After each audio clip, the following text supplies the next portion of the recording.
Өнөөдрийн лекц бол Монгол харилцаа байгаа. Монгол харилцаа. Тэгэхээр Монгол харилцаа гэдэг юу юм бэ гэж ерөнхийдөө өнөөдөр ч гэсэн дэлхийн нийт бол харилцааны тухай асуудлыг маш өндөрт авч үзэж байгаа. Харилцааны тухай асуудалд их өндөр түвшний ач холбогдол өгч байгаа. Тийм учраас дэлхийн нийтээр өнөөдөр юу ярьж байгаа гэхээр зэрэг харилцаа гэдэг бол өв соёл, өв уламжил юм гэдэг талаас нь илүү үнэт зүйл юм гэдэг талаас нь илүү хандж байгаа. Юу гэхээр хүн мэдлэгтэй байж болно, мэдлэггүй байж болно, боловсралтай байж болно, боловсралгүй байж болно, баян байж болно, ядуу байж болно. Ямар тач тэр хүн маш сайн харилцаатай байх тохиолдолд хинтээ ч эв зүгээ олоод энэ орон зайгаа эзэгнээд явах боломжтой гэж дэлхийн нийт үзэж байгаа. Тийм учраас харилцаа гэдэг асар их ач холбогдол өгөөд харилцаа бол үнэт тухайн хүний үнэт өв юм аа, үнэт зүйл юм аа гэдэг тал дээр санал нэгдэж байгаа. Тэгээд өнөөдөр хүмүүс харилцааны тухай асуудлыг их авч үздэг болсон байна. Хин нэг хүн танд маш сайхан хүндлэлтэй, эрэг дулаахан, зөөлөн, сайхан харьцаа дэвэл тэрний эсрэг хүн ууралж чаддаггүй.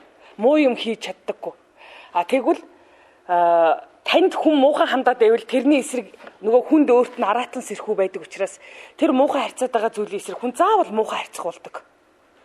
Тэгэхээр харилцаа гэдэг бол баг боловсрол, гэгэрэл, мэдлэг гэхээсээ илүү харилцаа юуны өмнө бүх хүмүүсийн хоорондох энэ хамтарч амьдрах ёсыг одоо хамгийн их төгөлдржүүлж өгдөг. Их зөв боловсон болгож өгдөг тийм зүйл гэж үзэж байгаа юм л да. Тэгэхээр харилцаа гэдээ яриад байгаа мөртөө өнөөдөр бид нар бас чухамдаа ямар харилцаанууд байна гэж мэдэхгүй байгаа юм. Гэртээ ороод бид нар хань ижил өр хүүхдтэйгээ харьцсан, ижээ аав ах дүүтэйгээ харьцсан. Гадаа гараад бид нар бусад хүмүүстэй харьцсан. Хамт олон дотроо ирээд хамт олонтойгоо харьцсан. Ингээд хүний харилцаа бол олон янз байна л да. Тэгэхээр тэр харилцааг бол Монгол харилцаа авч үзэхдээ хид хідэн хэсэг болгож хуваасан байдаг. За хамгийн эхлээд би бүр ингээд гэр бүлийн жижиг орчноос нийгмийн том орчин руу шилжүүлээд авч үзэхэд хамгийн эхлээд эхнэр нөхрийн харилцаа гэж.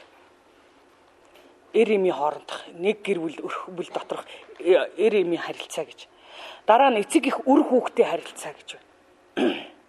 Эцэг их үр хүүхдийн харилцаа гэж байна. За дараа нь ахмад хүн өндөр настантай харилцах харилцаа гэж байна. Ахмад хүн өндөр настантай харилцах харилцаа. Дараа нь багш шавын харилцаа гэж байна. Багш шавын харилцаа гэж байна. Дараа нь анд нөхдийн харилцаа гэж байна. Анд нөхдийн харилцаа. Тэгээд айл хөршийн харилцаа гэж байна. Айл хөршийн харилцаа гэж байна. За байгаль ихтлэхийтэйгээ харилцах харилцаа гэж байна. Ингээд монголчууд харилцааг бол нэг 7 хэсэгт бол хувааж авч үзсэн байт юм байна. За энэ дотроос хамгийн эхлээд бүгдээрээ эхнэр нөхрийнх нь буюу эр эмийнх нь харилцааг авч үзсэн. Тэгэхээр гэр бүл гэдэг бол нийгмийн одоо хамгийн бүтэц бүрэлдэхүүний хамгийн нэг баг жижиг хэсэг гэдгийг бол бид нар өмнө тэр нийгмийн хэсгээр ярьчихсан байж байгаа. Тэгвэл нийгэм ямар байна? Гэр бүл тийм байна. Нийгмийн бүтэц ямар байна? Гэр бүлийн бүтэц тийм байна. Гэр бүлийн бүтэц ямар байна? Нийгмийн бүтэц тийм байна. Яг л энэ зүй тогтол хадгалагддаг байж байгаа. Нийгэм гэдэг нь арай том өргөн утгатай бүтцээр ярьж байгаа. Гэр бүл гэдэг нь бол жижиг бүтцээр ярьж байгаа. Тэгэхээр нийгэм дотор эрэгтэй эмэгтэй хүмүүс хамтарч амьдарч, хамтарч оршиж, хамтарч харилцаж, бие биенээ ойлголцож энэ нийгмийг авч явж байгаатай адилхан гэр бүл ч гэсэн яг тийм. Тулгуур хоёр баг нь бол эр эм хоёр байж байгаа. Гурав дахь бүтэц хэсэг нь бол хүүхэд байдаг гэдгийг би өмнө ярьж ирсэн. Тэгэхээр энэ гэр бүл дотор эхнэр нөхөр хоёр буюу эр эм хоёр яаж харьцахаас хамаг юм шалтгаалдаг юм байна. Хамаг юм шалтгаалдаг юм байна. Тэгэхээр манай Монгол энэ эр эмийн хоорондох харилцааны ёсоор бол эр эм хоёр мөнхийн цагт бие биенээ хөндлөж харьцдаг. Ямар ч тохиолдолд хөндлөж харьцдаг. Та нар нэг уламжил мэдэн штэ. Одоо дэх үеийн кинонууд дээр гардаг хүмүүс ярьдаг, ахмад хүмүүс ярьдаг. Айлын одоо эм хүн, эр хүнээ бол та гэж дууддаг гэж. Та гэж дууддаг гэж, хүндэтгэд дууддаг гэж. Тэгэхээр бид нар бол ахмад настан ижээ аав эрхэм дээд хүндэлт хүмүүсээ бол та гэж дууддаг. Тэгвэл тэр айлын эмэгтэй хүн, эм хүн, эр нөхрөө бол та гэж дуудана гэдэг чинь тэр эмэгтэй хүний хувьд тэр эр хүн ямар өндөр түвшинд хүндлэгдэж байгааг нь энд ганцхан энэ хоёр үсгнээс бүтэх та гэдэг үгээр илэрхийлэгдэж байна. Тэгэхээр зэрэг гэргийн хүн нөхрөө таа гэж дуудаад ахад таа гэж дуудулсан эрэгтэй хүний сэтгэл зүй ааш араншин ямар байх нь мэдээж тодорхой. Чи юм уу гэж чичлээд байгаа биш. Таа гэд эрхэмлээд хүндлээд байгаа тохиолдолд бол эрэгтэй хүний ааш авир ирүү зөөлөн уур уцааргүй, бухимдалгүй харин ч эсрэг эргээд гэргийгээ хайрлах тэр сэтгэл зүй дотоодд нь бүрдэж өгч яадаг байдаг юм. Эр хүн болвол зөвхөн өөрийгөө таа гэд дуудулчаад өөрийгөө нэг эрхэм хүн гэж бодцоод байх биш. Харин эр хүн болвол ханиа болвол энэ хүнийг гэргий гэж эрхэмл дуудаж байсан байна. Ерөөсөө Монголд гэр бүлийн харилцаа буюу эр эмийн харилцаа бол энэ хоёр үгэн дээр тогтчихсэн гэж хэлж болно. Энэ хоёр үгээр бүх хүндлэл, хайр, бие биенээ хүндэлж байгаа, эрхэмлж байгаа тэр харилцаа чанарууд энэ хоёр үгэн дээр л гарч ирж байсан байдаг. Тэр тусмаа Монгол эмэгтэйчүүд бол эр нөхрөө юу гэж үздэг гэхээр агуу их бүтээгч, амьдралыг цогцлуулагч гэж үздэг байсан. Тийм учраас тэр гэр бүлийг цогцлууж, тэр гэр бүл дэх амьдралыг авч явж бүтээгч гэдэг утгаар нь таа гэж эрхэмлэн дуудаж байсан. Тэр эр хүний амьдралыг гэр бүлийг бүтээж цогцлоож ахуй ихийг бүтээж авч явах үйлсэд эмэгтэй хүн өөрийнхөө эрдэм ухаан, боловсрал, хөдөлмөр, зориг шийдвэр бүх юмараа тэр эрэгтэй хүнд хань түшиг болж чадаж тэр эрэгтэй хүнтэй энэ тэнцвэрхэн хосолж чадчихсан учраас эрэгтэй хүмүүс ихнэрээ эмийгээ гэргий гэж нэрлэж байсан баг. Гэргий гэж. Тэр гэргий гэдэг үгний учрыг би та нарт тайлбарж өгсөн баг. Гэрийг гийгүүлэгч гэж. Тэгэхээр эмэгтэй хүнийг эзэмшил зохих эрдэм ухаан гэж байна. Энэ дотор би түрүүний юун дээр зааж өгсөн баг. Тэр гэр бүлийн хэсэгт. Тэр эмэгтэй хүний эзэмшил зохих эрдэм ухаанд хамгийн доод түвшинд боловсрсон эмэгтэйг авгай гэж нэрлэдэг. Энийг би дахиад давтчихъя. Авгай гэж нэрлэдэг. Энэ бол эрэгтэй хүнд төшиг тулгуур хань ижил болохоос илүү гай болдог эмэгтэй гэсэнс утга. Харин эмэгтэй хүний эзэмшил зохих эрдэм ухаануудад дундаж түвшинд боловсрсон эмэгтэйг эхнэр гэж нэрлэдэг. Эхнэр гэдэг бол тэр эр хүнд ихтэй адилхан, тэр эр хүнийг ихтэй адилхан хайрладаг, халамжлахаас хэтэрдэггүй гэсэн санаа. Тийм учраас эхийн нэр гэсэн утгатай эхнэр гэдэг. Эмэгтэй хүний эзэмшил зохих эрдэм ухаануудад хамгийн дээд түвшинд боловсрч байгаа эмэгтэйг бол боловсрсон эмэгтэйг гэргий буюу гэрийг гийгүүлэгч гэж нэрлэдэг. Гэрийг гийгүүлэгч гэж нэрлэдэг. Тэгээ энэ гэрийг гийгүүлэгч эмэгтэй бол өөрийнхөө эрдэм ухаан, хөдөлмөр, зүтгэл, бодол, шийдвэр, бодлого бүх зорилго, бүх зүйлээрээ бол тэр эрэгтэй хүнтэй хосолж хамтарч чаддаг, тэр эрэгтэй хүн төшиг тулгуур болж чаддаг тэр эмэгтэй гэргий гэж нэрлэж байгаа. Тэгэхээр зэрэг Монгол эмэгтэйчүүд авгаа байхыг хүсдэггүй, эхнэр байхыг хүсдэггүй. Өнөөдрийн манай нийгэмд бол эмэгтэй хүнээс эхнэр байхыг л хүсэж штэ ирчүүд. Юу гэхээр яваад ирэхэд нь гэр орон дулаахан цэвэрхэн, үр хүүхэд нь хоол ундтай. Тэгээ хэр тоосыг угаадаг. Тэрнээс эмэгтэй хүнийг хэтэрч ойлгох чадахгүй байна. Тийм учраас эмэгтэй хүмүүсийг дорд үзэх үзэл. Өнөөдөр ганцхан Монголд биш, дэлхийд ийм үзэл нэвт шингэсэн байна. Эмэгтэй хүнийг зүгээр л гэр орныг бөөцөөлөгч, эрэгтэй хүнийг бөөцөөлөгч гэж ойлгож байгаа. Тийм учраас эмэгтэй хүнээс илүү юм хүсэхгүй байна. Гэтэл тэрнээс дээгүр эмэгтэй хүн эрэгтэй хүнтэй энэ тэнцвэрхэн боловсроод ухаарл гээгэрэл хөдөлмөр зүтгэл бодол шийдвэр бүх юмараа хамтарч чаддаг тийм агуу хүчин гэдгийг эрэгтэй хүмүүс хүлээн зөвшөөрч чадахгүй байгаа учраас өнөөдөр дэлхийн нийтэд гендерийн асуудал гэдэг хүйсний асуудал гарч тавигдчихад байж байгаа. Би гэр бүлийн хэсгийг ярьж байхдаа Монголд эмэгтэй хүний буюу гендерийн асуудал гэдэг ойлголт байгаагүй. Чингис хаан Тулуу хатан, их хатан, сорогтон бэх хатныг зарлиг гаргаж их хурлаан дараагаар 1225 онд сонгоод 1252 он хүртэл 27 жил сорогтон бэх хатын их хурлаан дарга хийж яагаад тэнгэр талсан байдаг. Монголын түүхийг аваад үзэхэд эмэгтэй хүн хаан ширээнд сууж төрийг удирдах авч явсан хамгийн олон тохиолдол Монголд байдаг. Энэ бол Монголд ардчил байсны нэг илэрхийлэл. Энэ бол Монголд эмэгтэй хүний оюун ухаан эрдэм билгийг үнэлж ийсний нэг илэрхийлэл нь энэ байдаг. Тэгвэл гэр бүлд ч гэсэн яг ийм байсан. Би хэлжсэн гэр бүлийн хэсэгтэр. Эрэгтэй эмэгтэй гэдэг бол зүгээр л хүйсэнд өгсөн нэр байдаг юм. Ямар ч утга байхгүй. Зүгээр чи эрэгтэй эмэгтэй тэр хүйсний хувьд биенээсээ ялгарч байгаа зүйлд л өгдөг нэр. Тэрэнд бол оюун ухааны бэлэг суртахууны ямар ч одоо утга байдаггүй. Харин эрэгтэй хүн удамшил зохистой эрдэм ухаануудад суралцахаас сая эрх хүн болдог. Эмэгтэй хүн уламжлал зохистой эрдэм ухаануудад суралцахаас боловсрохоос сая эм хүн болдог. Ингээд эм хоёрын дундаас удам төрдөг. Эрэгтэй эмэгтэй хоёрын дундаас үр төл төрдөг. Үр төл гэдэг бол амьтны үр төлтэй адилхан. Оюунлаг, сэхээлэг, ухаалаг, гэгээлэг чанар, амин чанар тэнд байхгүй гэсэн. Тэгвэл аав нь удамшил зохистой эрдэм ухаануудад, ээж нь уламжил зохистой эрдэм ухаануудад боловсрчиж сая тэр хоёр эм болно. Эмийн дундаас гарч ирж байгаа тэр амьд байдгалыг удам гэж хэлдэг. Эр хүн засхуун эрдэм ухаануудад боловсрохоос сая хаан ухаан болдог. Эм хүн гэгэр хүн эрдэм ухаануудад боловсрохоос сая хатан ухаан болдог. Хаан ухаан, хатан ухаан хоёрын дундаас алтан ураг төрдөг юм байна гэж хэлж өгч байсан. Энэ шинээр ирж байгаа улсууд бол энийг мэддэг.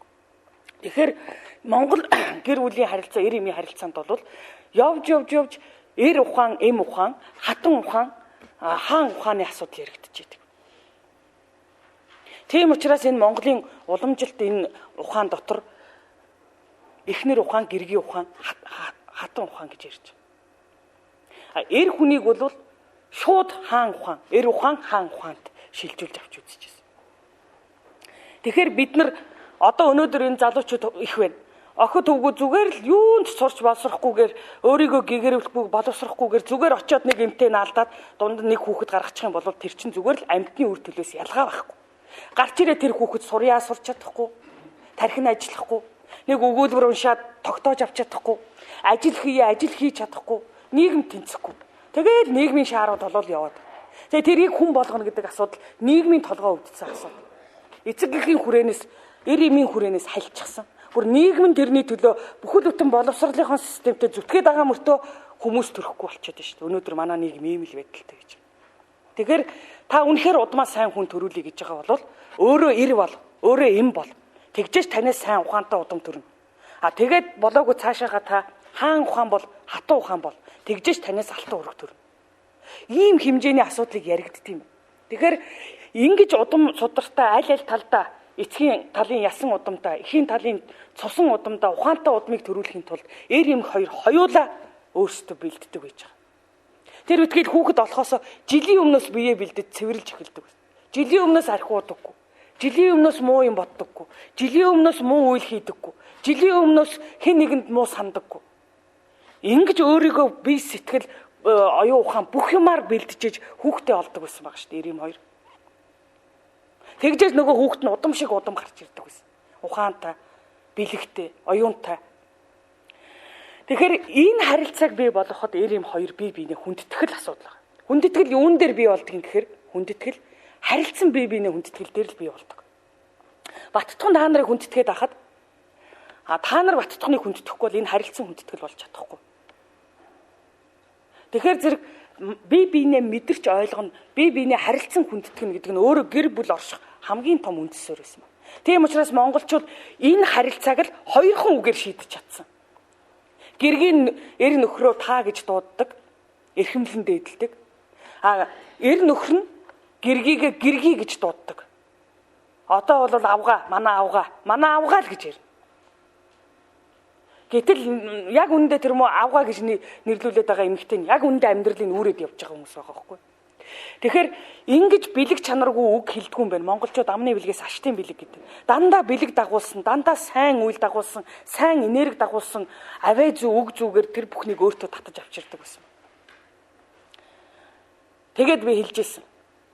Монгол эр хүн гэдэг бол амьдралыг бүтээгч, босгогч, цогцлоогч гэдэг утгаараа гэрийнхээ хойморт залагддаг. Зүүн хойморт залагддаг, зүүн хойтлын хойморт. Тэгээд эр хүн гадаа гараад явна. Хань ижил өөр хүүхэд гэр бүлийнхээ өмнөөс сайн муутай тулгарч уулзаж, сайн муутай холилдож, чутгалдаж. Тэгээд тэр сайн энергитэй, муу энергитэй бүх газраар явна. Ингээд тухайн эр хүний энэ энерги бие гэмтдэг, бохирддаг, сулардаг, хүчээ алддаг. Ингээд ороод ирэхэд эмэгтэй хүн гэрийн сайхан гээгүүлчихсэн. Тэгээд нөхрөө хоймортой залаад цайныхаа хоолныхоо дээжийг хийгээд та гэд хүндлээд бариад Ингэхээр зэрэг эрх ихтэй хүний сэтгэл дотор засарч ирдэг. Тэр гадаа явж сайн муу юмтай тулгарч явсан хүн чинь сэтгэл нь засраад ирэхээр зэрэг дотроосоо сэтгэл нь засархаар дотоод энерги бий буюу сүнсэн бие нь эмчлэгддэг. Дотоод энерги бие сүнсэн бие эмчлэгдэхээр гадаад энерги бие буюу аураа нь гэрлэн бие нэмчлэгддэг. Ингээд тэр эрх хүнийг засдаг байгаа шүү дээ энергийн хувьд. Гэтэл одоо эрх хүн гадаа явж ороод ирэхээр хань яад вөхөр нөгөө авгаанар нь гэргий биш ихнэр биш авгаанар бол чи юм уу юу хийж ирээ чи юугаа гээгүүлсэн гэд өөдөөс нь улам хар энергиэр утаал улам хар энергиэр үйлчлэл нөлөөлөл ингээд эрх хүний гутаад орж ирсэн сэтгэл зүй улам гутна. Ингээд ирэхээр зэрэг эрх хүн яаж өөдтэй байх юм. Тэгэд энэ Монгол өвөг дээдсийн маань ухаан дотор айлын эрх хүний хэмэр босоо эрх хүний сэтгэл өөдрөг эрх хүний сэтгэл санаа талбун сайхан байх юм бол тэр айл өнгөтэй өөдтэй явдаг гэж. Хажуунаас нь эрх хүнээ байг хэмлэл хийсэн юмыг үгүйсгээл дандаа муудлаас нь яриад өөр хүүхдийн нүдэн дээр муугаар ойлгуулаад танаа аав гэж нэг ногоорсон архичин танаа аав гэж нэг арчаагүй юм гээл ингээд ах юм бол хүүхдэд өөр эцгийгээ хүндлэх сэтгэл төрөхгүй. Эцгийгээ хүндлэх сэтгэл төрөхгүй юм чинь яах вэ? Эхийгээ хүндлэх сэтгэл төрөхгүй. Манай ээж дандаа ингээл яншиж идэгюм. Ингэхээр эрэм хоёрын харилцаа гэдэг бол Монгол гэр бүл дотор хамгийн чухал юм байдаг. Ерөөсөө явж энийг харахад хайр л байгаа шүү дээ. Хайр. Биний хайр л гэж. Одоо манайхан бол хайр гэдгийг залуу насны явдал гэж ойлгоцсон байна шүү дээ. Хайр гэдгийг дурлалтаа андуураад байна шүү дээ. Хайр гэдэг чинь хүний бүслэхийнээс дэш энэ сэтгэлийн энэ оюуны асуудал. Дурлал гэдэг чинь бүслэхийнээс доошх асуудал. Тэгээд хүнд дурлж байгаа татагдж байгаа энтэй нэг одоо бэлгийн харьцаанд ороод үсэх юмсан гэж хүнд тэр дурлаж татагдж байгаагаа магадгүй тэр нь дурлалч биш шохоорхолч байж магадгүй. Тэрийгээ болохоор зэрэг хайр гэж андуураад байгаа байхгүй. Одоо энэ залуучууд бас зөв ярьж шít. Би тэрийг дурлалччээ гэж. Хүнд эхлээд хайр үүсчээж дурлал үүсдэг юм байна. Хайр үүсчээж дурлал үүсдэг юм байна. Гэтэл өнөөдөр дурлал үүсээд тэгээд тэр дурлал нь амьдралын явцад замхраад алга болчих. Өөр нэг гоё эмэгтэй харахаар зэрэг тэрэнд дурладаг үзэгдлэр тэр хайр дурлал дуусч идэг. Ингээд хүн төрлөختөн хайрн дээр биш дурлал дээр амьдраад байгаа. Өөрөөр хэлэх юм бол бүр ойлгомжтой хэлэх юм бол бэлгийн харьцаан дээр амьдарч байгаа. Гэтэл бэлгийн харьцаа чинь хайртайгаа нийлжээж дурлал хайр хоёр чинь нийлжээж хайр дурлал болж тэр эрх өрхвөл бат доктортой оршдог байна. Залуу наснд бол дурлалын асуудал их байж магадгүй. Тэгтээ тэр хайраар үүсгэгдсэн байх ёстой. Нас ахт тусам халамж их болдог гэж энэ манай олон удаан жил амьдарсан ахмад гэр бүлүүд хэлдэг ш. Нас ахт тусам халамж ихсдэг юм гэж. Тэр юу хэлж байгаа гэхээр халамж гэдэг чинь эцэст хайр ш. Тэгэхээр хүн нас ахад бэлгийн ажил хийх чадахын сулраад ирлээ гэж үзэхэд хайрын давамгаалж идэг. Залуу наснд бол анх биендээ хайраар биендээ татагдаад хайр дээр үнсэл дурлал нь үсээд хайр дурлалаар амьдарч явж байгаад нас ахт тусам дурлалын харилцаа багасж хайрын харилцаа ихсэж идэг. Ийм л зүй тогтлоор Монгол гэр бүл оршиж исэн байна. Гэтэл одоо тэр хүүхний бүхс гоё, тэр хүүхний царай сайхан, тэр хүүхний хөх сайхан гэд ингээд нөгөө дурлалын чанартай, араатан сэрэгцэдэггүйтэй ийм харилцаан дээр гэр бүлүүд үүсээд тэр харилцаа нь яваанда хардталт галзууралт болж хувираад ингээд хардталт галзууралт дээр тогтсон амьдрал салалтыг авчирж байгаа. Ийм л зүй тогтол Монгол гэр бүлд үйлчилдэг. Тэгэхээр монголчууд бол эхнээсээ тэр хань ижлээ та гэж дуудаал нөгөөх нь эр нь бол эмигээ гэргий гэж дуудаал хүндлээл энэ бол цэвэр хайрын ёс. Ингээд харилцан бие биенээ ойлгоод уучлаад ингээд амьдраад ирэхээр бол Монгол гэр бүл гэдэг чинь хамгийн доктортой оршиж ирсэн. Гэтэл өнөөдөр хайр дурлал хоёроо ялгахгүй болчихсон хүмүүс чинь энэ хорвоод айл гэр болж тоглоод байгаа байхгүй.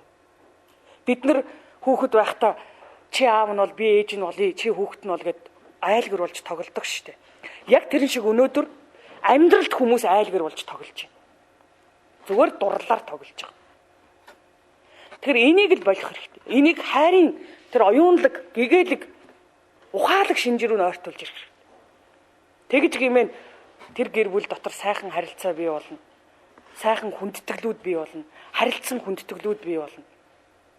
Ингэжээж өрх гэр жаргалтай амьдрна. Тэр өрх гэлд хүмүүжиж байгаа үр хүүхэд ухамсартай, ухаантай, гэгэрэлтэй, удам сайтай, жинхэнэ удам болж төрнө. Тэгэхээр Монгол гэр бүлийг үүсгэж явж байгаа энэ эмэгтэйчүүд буюу эм хүмүүс энэ зүй тогтолцоог илүү нарийн ойлгох хэрэгтэй болчихж байна. За дараагийн Монгол гэр бүлийн бас нэг харилцаа бол эцэг их үр хүүхдтэй харилцаа. Эцэг их үр хүүхдтэй харилцаа. Манайх үр хүүхдтэй хэрхэмлдэг ёс өнөөдөр бас энэ гэр бүлүүдэд бий болж байна. Тэгвэл энэ барууны соёл иргэншилдэх энэ буруу харилцааг авч үзэж байна. Одоо миний нэг таньдаг хүн гэр нэг юм зам байгаа. Замын зүүн талд гэр нь, баруун талд сургууль нь байгаа. Хүүхдийн сургууль. Тэгэхэд хүүхдээ өдөрт 2 удаа бүр холоос 10 км-ийн цаана байгаа ажил дээрээсээ үнэтэй жип машин явуулаад хүүхдийг сургууль гэр хоёрын хооронд зөөж байгаа. Ингэж хүүхэдтэй анхаарал нь тавилна гэвэл энэ зүгээр хүүхдийг яах вэ? Мөхөөж байгаа хэрэг. Амьдаар нь мөхөөж байгаа хэрэг. Хүүхдээ эрхлүүлэхдээ зөв эрхлүүлэх ёстой. Манай хүүхд эцсийн их ухаантай үг байдаг л да. Баян хүний унаг дааг ирэх. Ядуу хүний хүүхэд нохоо ирэх гэж. Тэгэхээр монголчууд өнөөдөр ядуурхан хэрээр хүүхдээ хитрхи их нохоогоо хитрхи их эрхлүүлдэг болсон. Хизээ монгол хүн нохоогоо ам бүлийнхэн тоонд оруулж бүртгүүлдэг ч гэсэн хизээ гэртээ оруулж ирээд хамт ширээнд сууж хоол идэж хизээ өвөртөө оруулж хөвчихсэн. Монгол хүн өөрөөсөө төрөл доор амьтны төрөлтөө ингэж ойртохоос өөрийгөө дараа төрөлдөд мах цусныхаа сүнсээр төрөл доройтно гэж үздэг.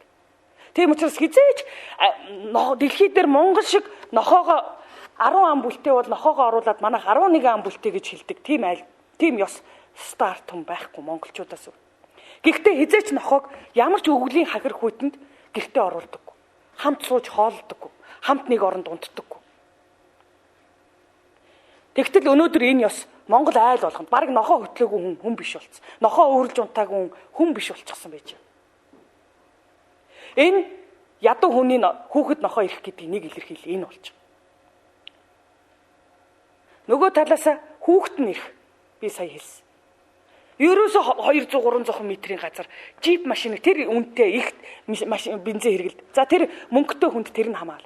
Тэгтээ эцэг тэр хүүхдэд муу болж шít. Ганцхан зам нэвтэрч гараа сургуульд очиж чадахгүй. Эцэг ихтэй тийм их төвөг уддаг. Юу гэсэн үг юм? Энэ ядуу хүний хүүхэд нохоо ирэх яг л энэ л хэлэх шít.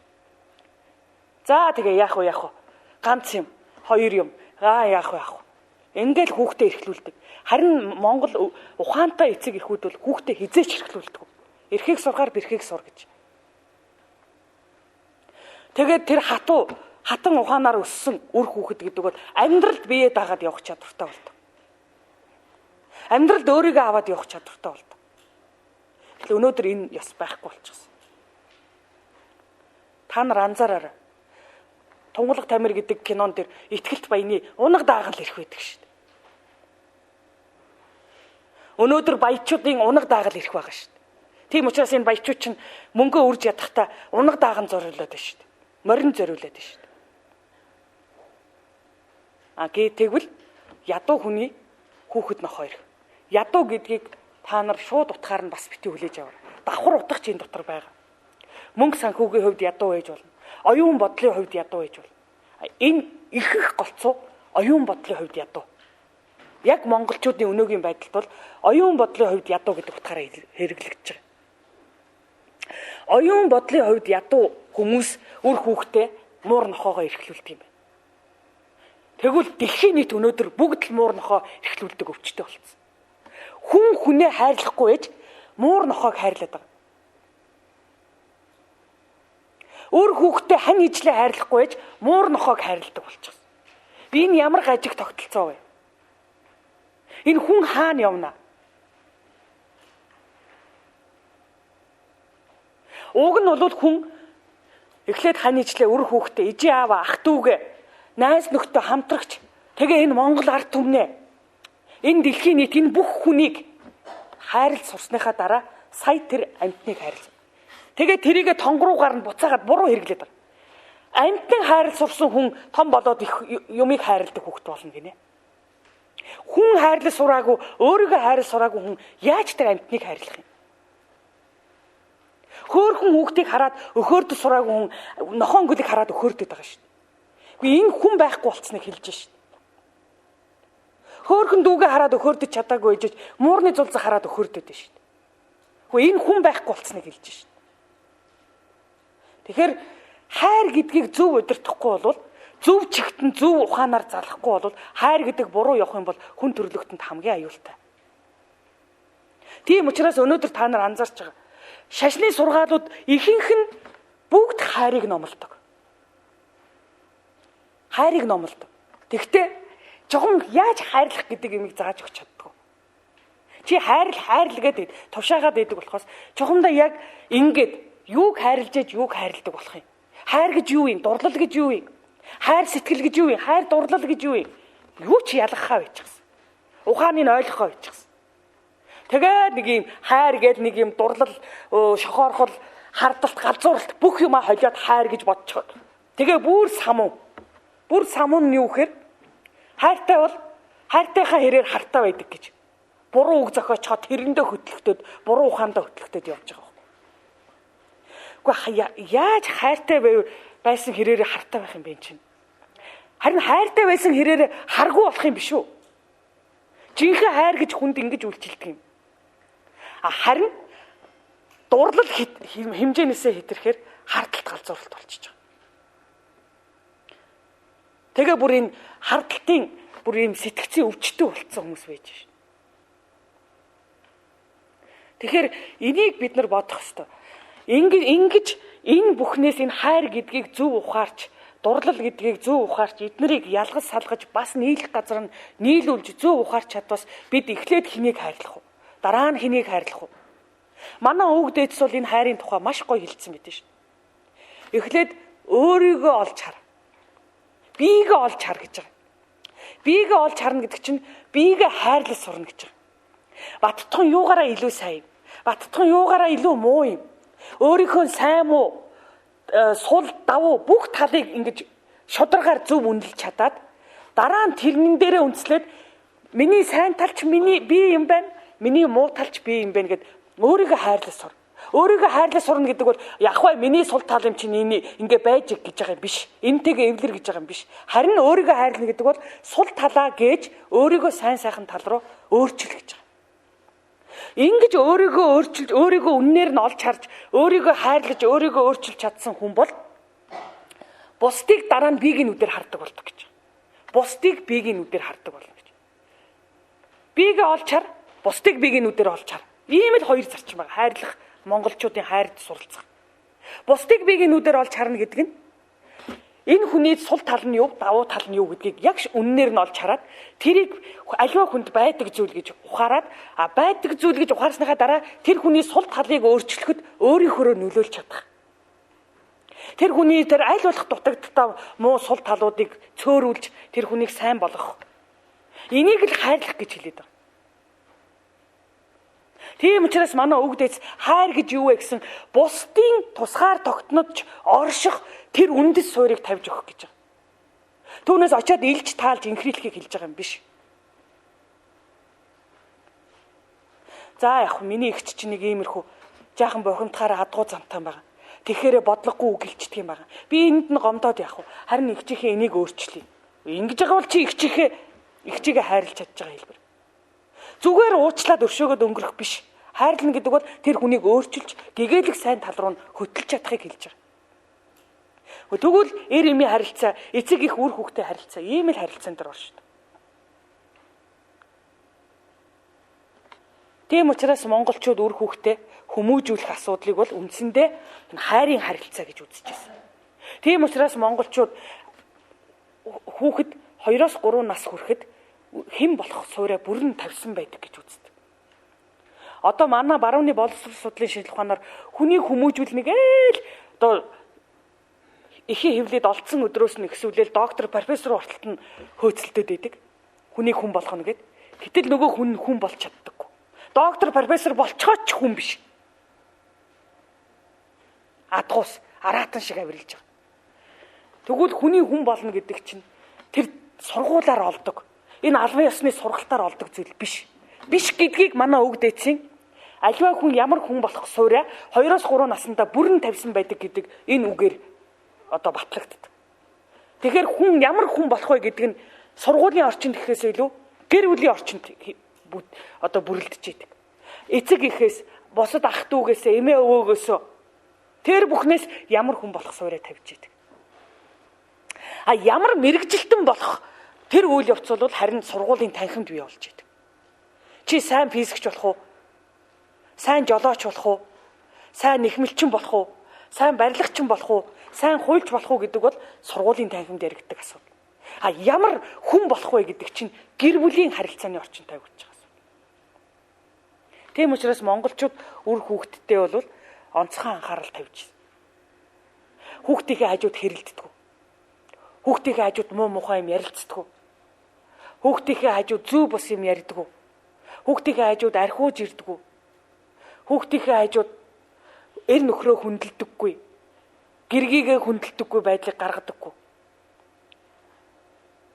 Тэгээд ээж нь аавын та гэж хүндлээд, аав нь ээж нь миний сайхан ань, миний сайхан гэргий гэж хүндлээд, энэ сайхан зөөлөн дулаан уур амьсгал дээр биенийхээ сул болоод давуу талыг хүлээн зөвшөөрдөг. Хүлээн зөвшөөрөлтөн дээр үндэслээд биендээ тэрийг ойлгуулдаг. Хань минь ээ. Таны одоо энэ зан чанар надад ингэж нөлөөлөд ах юм. Та энийг ингэж өөрчлөөч. Гэргий минь дээ. Чиний нэг ийм зан чинь ингэж ах юм. Чи энийгээ өөрчлөөч. Энийг эвтэй найртай яриад ойлголцож чаддаг. Ийм зөөлөн дулаан байнгын хайр инрэл нүдэн дээр харагдж байгаа орчинд өссөн хүүхэд хайр шимж өсдөг. Тийм учраас монголчууд эцэг их үр хүүхдийн хооронд 5 төрлийн холбоос байна гэж сургасан байдаг. 5 төрлийн холбоос байна гэж. Нэгдүгээр махан төрлийн холбоос. Хоёрдугаар цусан төрлийн холбоос. Гуравдугаар хүийн холбоос. Дөрөвдүгээр сүн холбоос. Тавдугаар энергийн холбоос гэж. Амьдралын явцад махан төрлийн холбоос, цусан төрлийн холбоос, сүн холбоос, хүийн холбоос бүгд салдаг. Бүгд салдаг. Хүүхэд эхийн хөвлөд бүрэн бүрлдэх буюу 3 сар хагастай болох үед хүүхэд махан төрлийн холбоос, цусан төрлийн холбоонд бүрэн салсан байдаг. Хүүхэд эхийн хөвлөгөөс гараад ирэхэд хүийн холбоос нь салдаг. Хүүхэд эхийнхээ хөхнөөс гарахад сүн холбоос нь бүрэн салдаг. Энээс цаас ганц л холбоос үлддэг нь энергийн холбоос. Тэр энергийн холбоос тэр эцэг их үр хүүхэд амьд байна уу, үхсэн байна уу, аль нь ч хизээч салдгүй мөнхийн холбоос. За урчин муу хүүгээ зүүдлээд хонлоо. Муу хүү минь ямар явж идэх юм бол доо гэд босч ирээд ээжүүд ярьж идэг.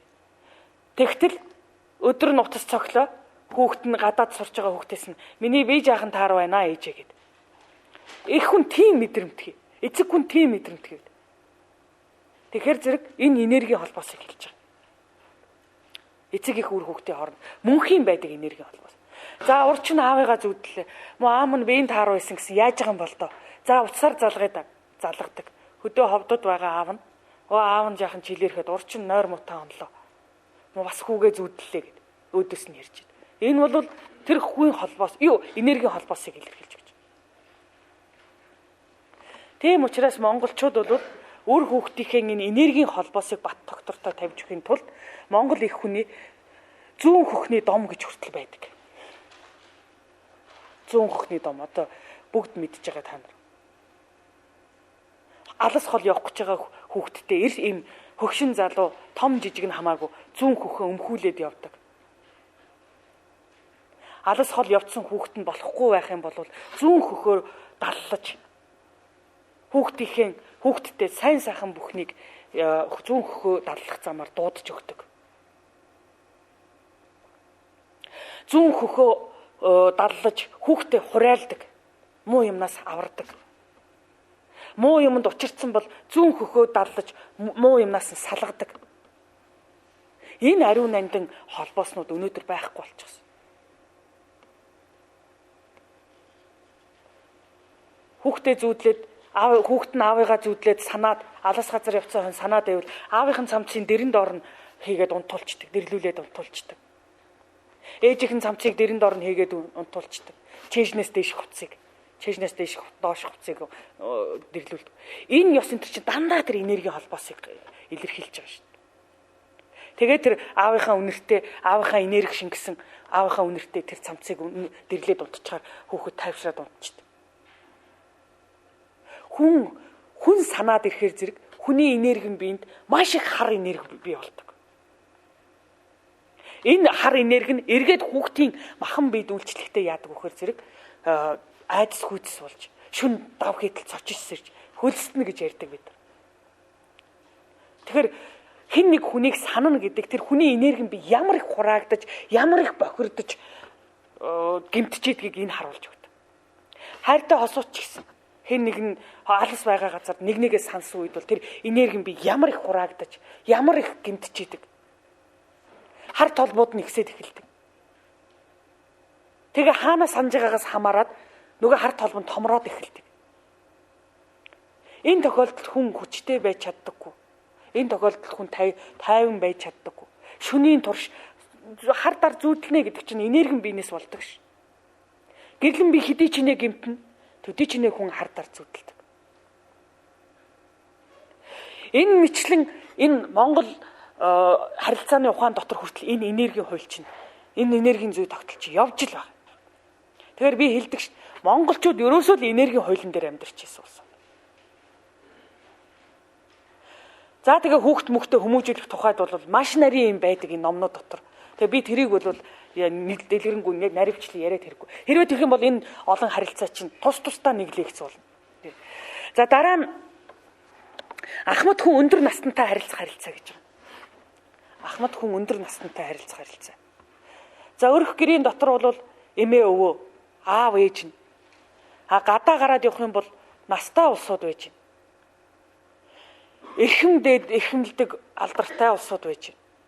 Ийм хүмүүстэй яаж харилцах юм гэхээр монголчууд бас л хайрын хуулийн дээр л харилцдаг гэсэн. Тэдрийг асар ихээр хүндэлдэг. Өнөөдөр гудамжин жирийн нэг уур уцаар болоод хөвгүүд охтыг загнаад хараагаад явж байгаа эмээ өвөөг хэн ч хүндлэхгүй. Харин сайхан эмээ өвөөгийн ахмад хүний ёсоор залуу үестэй сайхан үг хэлээд, сайхан ёроол хэлээд, сайхан явж байгаа эмээ өвөөг хинч хар илгийн хинч танихгүй ч байсан хүндэлдэг. Тэгэхээр өнөөдөр манай ахмад үе хойч үе хүмүүжүүлгүй болсон энэ төр гэж яриад байна л да. Социализмын үетэй адил энэ баригдмал үзэл сурталт баригдсан үетэй адил биш. Өнөөдөр чөлөөтэй 90 цаг үед ирсэн энэ залуучууд бас хэнийг хайрлах, хэнийг хайрлахгүйгээ мэднэ. Өөрт нь сайн харилцаад байгаа хүнд ч хүн хайр өгч чаддаг. Өөрт нь сайн харилцаж чадахгүй хэнийг ч хүн үзэн яддаг. Адаглаа таныг автобусанд орох гэж байхад ачаагийн чинь өргөд оруулаад сандал дээр суулгаад өгч байгаа хүүг хараад таны хайр хүрхгүй нэ гэж байхгүй шин. Та сайхан хандахгүй нэ гэж байхгүй шин. Тийм хүүхдийн өмнөөс та уурлаад ашиглаад байна гэж байхгүй. За энийг буцаагаад хайр сэтгэл рүү оруулаад, хайр дурал руу оруулаад ирэх юм бол чамд хайраа илчлээд байгаа тэр залууг чи үзэн ядаад ич чадахгүй. Гэгмэчлэн. Тэгэхээр ерөөсөө энэ нийгэм доторх харилцаа, ахмад үетэйгээ харилцах харилцаа гэдэг чинь энэ харилцан хайр дээр. Тэгээ энэ хайрын ухааныг сурахтаа Монголын ард түмэн нэг л зарчмыг барьсан байдаг. Тэр нь юу гэхээр зэрэг өгөх авахын ухааныг ойлгуулна гэж. Өгөх авахын хорвоог ойлгуулна гэж. Юу гэхээр манай хүмүүс хүнээс авахыг л хүсээд байдаг. Бусдаар хайрлуулах, бусдаар инхрийлүүлэх, бусдаас юм авахыг л хүсээд байдаг. Хизээч өөрөө хүнд өгөхийг хүсдэггүй. Өгөх болохоор зэрэг 5 хурууныхаа салгаар дусал ус асгахаа байждаг. Авах болохоор зэрэг инээгээл тэвэр-тэврээр нь аваад байдаг. Тэгвэл энэ өгөх авахын хорвоо, өгөх авахын ухааныг таниулна гэдэг нь чи бусдад өгчөөж чамд орж ирдэг юма гэдгийг л монголчууд мэддэг байсан. Тухайлах юм бол дорж гэдэг хүн нэг буян хишгийн өөрийн гэсэн савтай байгаа. Хүн болгон өөр өөрийн буян хишгийн савтай байгаа. Агуулгатай байгаа. Тэр агуулгын хэмжээ хүн болгоны хувьд өөр өөр байгаа. Өөр өөр байгаа.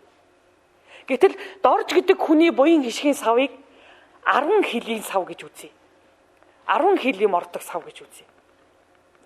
Тэгвэл 10 хил юм ордог сав нь дүүрсэн тохиолдолд дорж юу ч олоод тэр хүнд тогтохгүй. Бүгд гарлага болж гарна. Тэгэхээр тогтоохын тулд яах ёстой вэ? Дорж 10 хилийн савн доторх юм дундалж 5 хилийн ч юм уу, 3 хилийн юм уу, 2 хилийн ч юм уу гаргаж бусдад өгчих ёстой. Ингээд савнд нь зай гарна. Тэр зайд нь дахиж нэмж юм орж ирдэг. Ингэжээч сая тэр 10 хилийн савнд хэдэн мянган тонн юм орж чаддаг. Түүнээс савны их томор биш. Гаргаж бусдад өгч, зай гаргаж дараагийн юм орж ирэх, зай гаргаж байгаагаараа чамд хичнээн ч юм орж ирч болно. 100 хилийн бат гэдэг хүний буян хишгийн сав 100 хил юм ордог сав байж болно. 100 кг юм ордог сав байж болно. Тэгтэл бат 100 кг юм ордог саваа ингээд дүүргчгээд тавьчихсан. Эннээсээ юу ч гаргадаггүй. Хүнд өгдөггүй. Буян хийдэггүй. Юу ч гаргадаггүй. Тэгтэл бат цаана зөндөө юм оруулж ирээд ахад батын юм савныхаа гадуур дүүрэн юм дээр юм хийхээр яадаг. Халиад асгадаг юм байна. Ингээд өөрт нь юм бол тогтохгүй нөгөөх нь гараад идэг. Тэгээд гарлага ихтэй дэнгээд лам дээр очиод ном уншуулад идэв. Ухаан олохгүй. Гэтэл дорж бол 10 хил юм ордог савтай. Дорж 10 хилийнхээ савыг дүүрэнгүүт нь 3 хилийн аваачаал хүмүүст буян болгоод тараагаад өгчдөг. Тэгэхээр энд дахиад 3 хил юм орох зай үлдэж. Тэрэнд нь юм ороод ирэхэд нөгөө зайнд нь нөгөө орж ирсэн жоохон юм тогтдог. Ингээд батад юм болоод батын амьдрал өөдлөд идэг. Доржийн амьдрал зөндөө юм орж ирээд байгаа мөртлөө өөдөлдөг. Тэгэхээр зэрэг энийг л өх авахын ухаан, өх авахын хорвоо гэж. Энэ зарчмыг ойлгосон гадаадын тэр бомтон хөрөнгөтнүүд компани том эзэд юу яаж ийм хэрэг олсон орлогынхоо жилд олсон орлогынхоо сард олсон орлогынхоо 10% заавал буйны үсэд зарцуулдаг. Тэгээд буйны үсэд зарцуулсны дараа нь орж ирэх орлого нь улам аривжиж ихсэж идэг.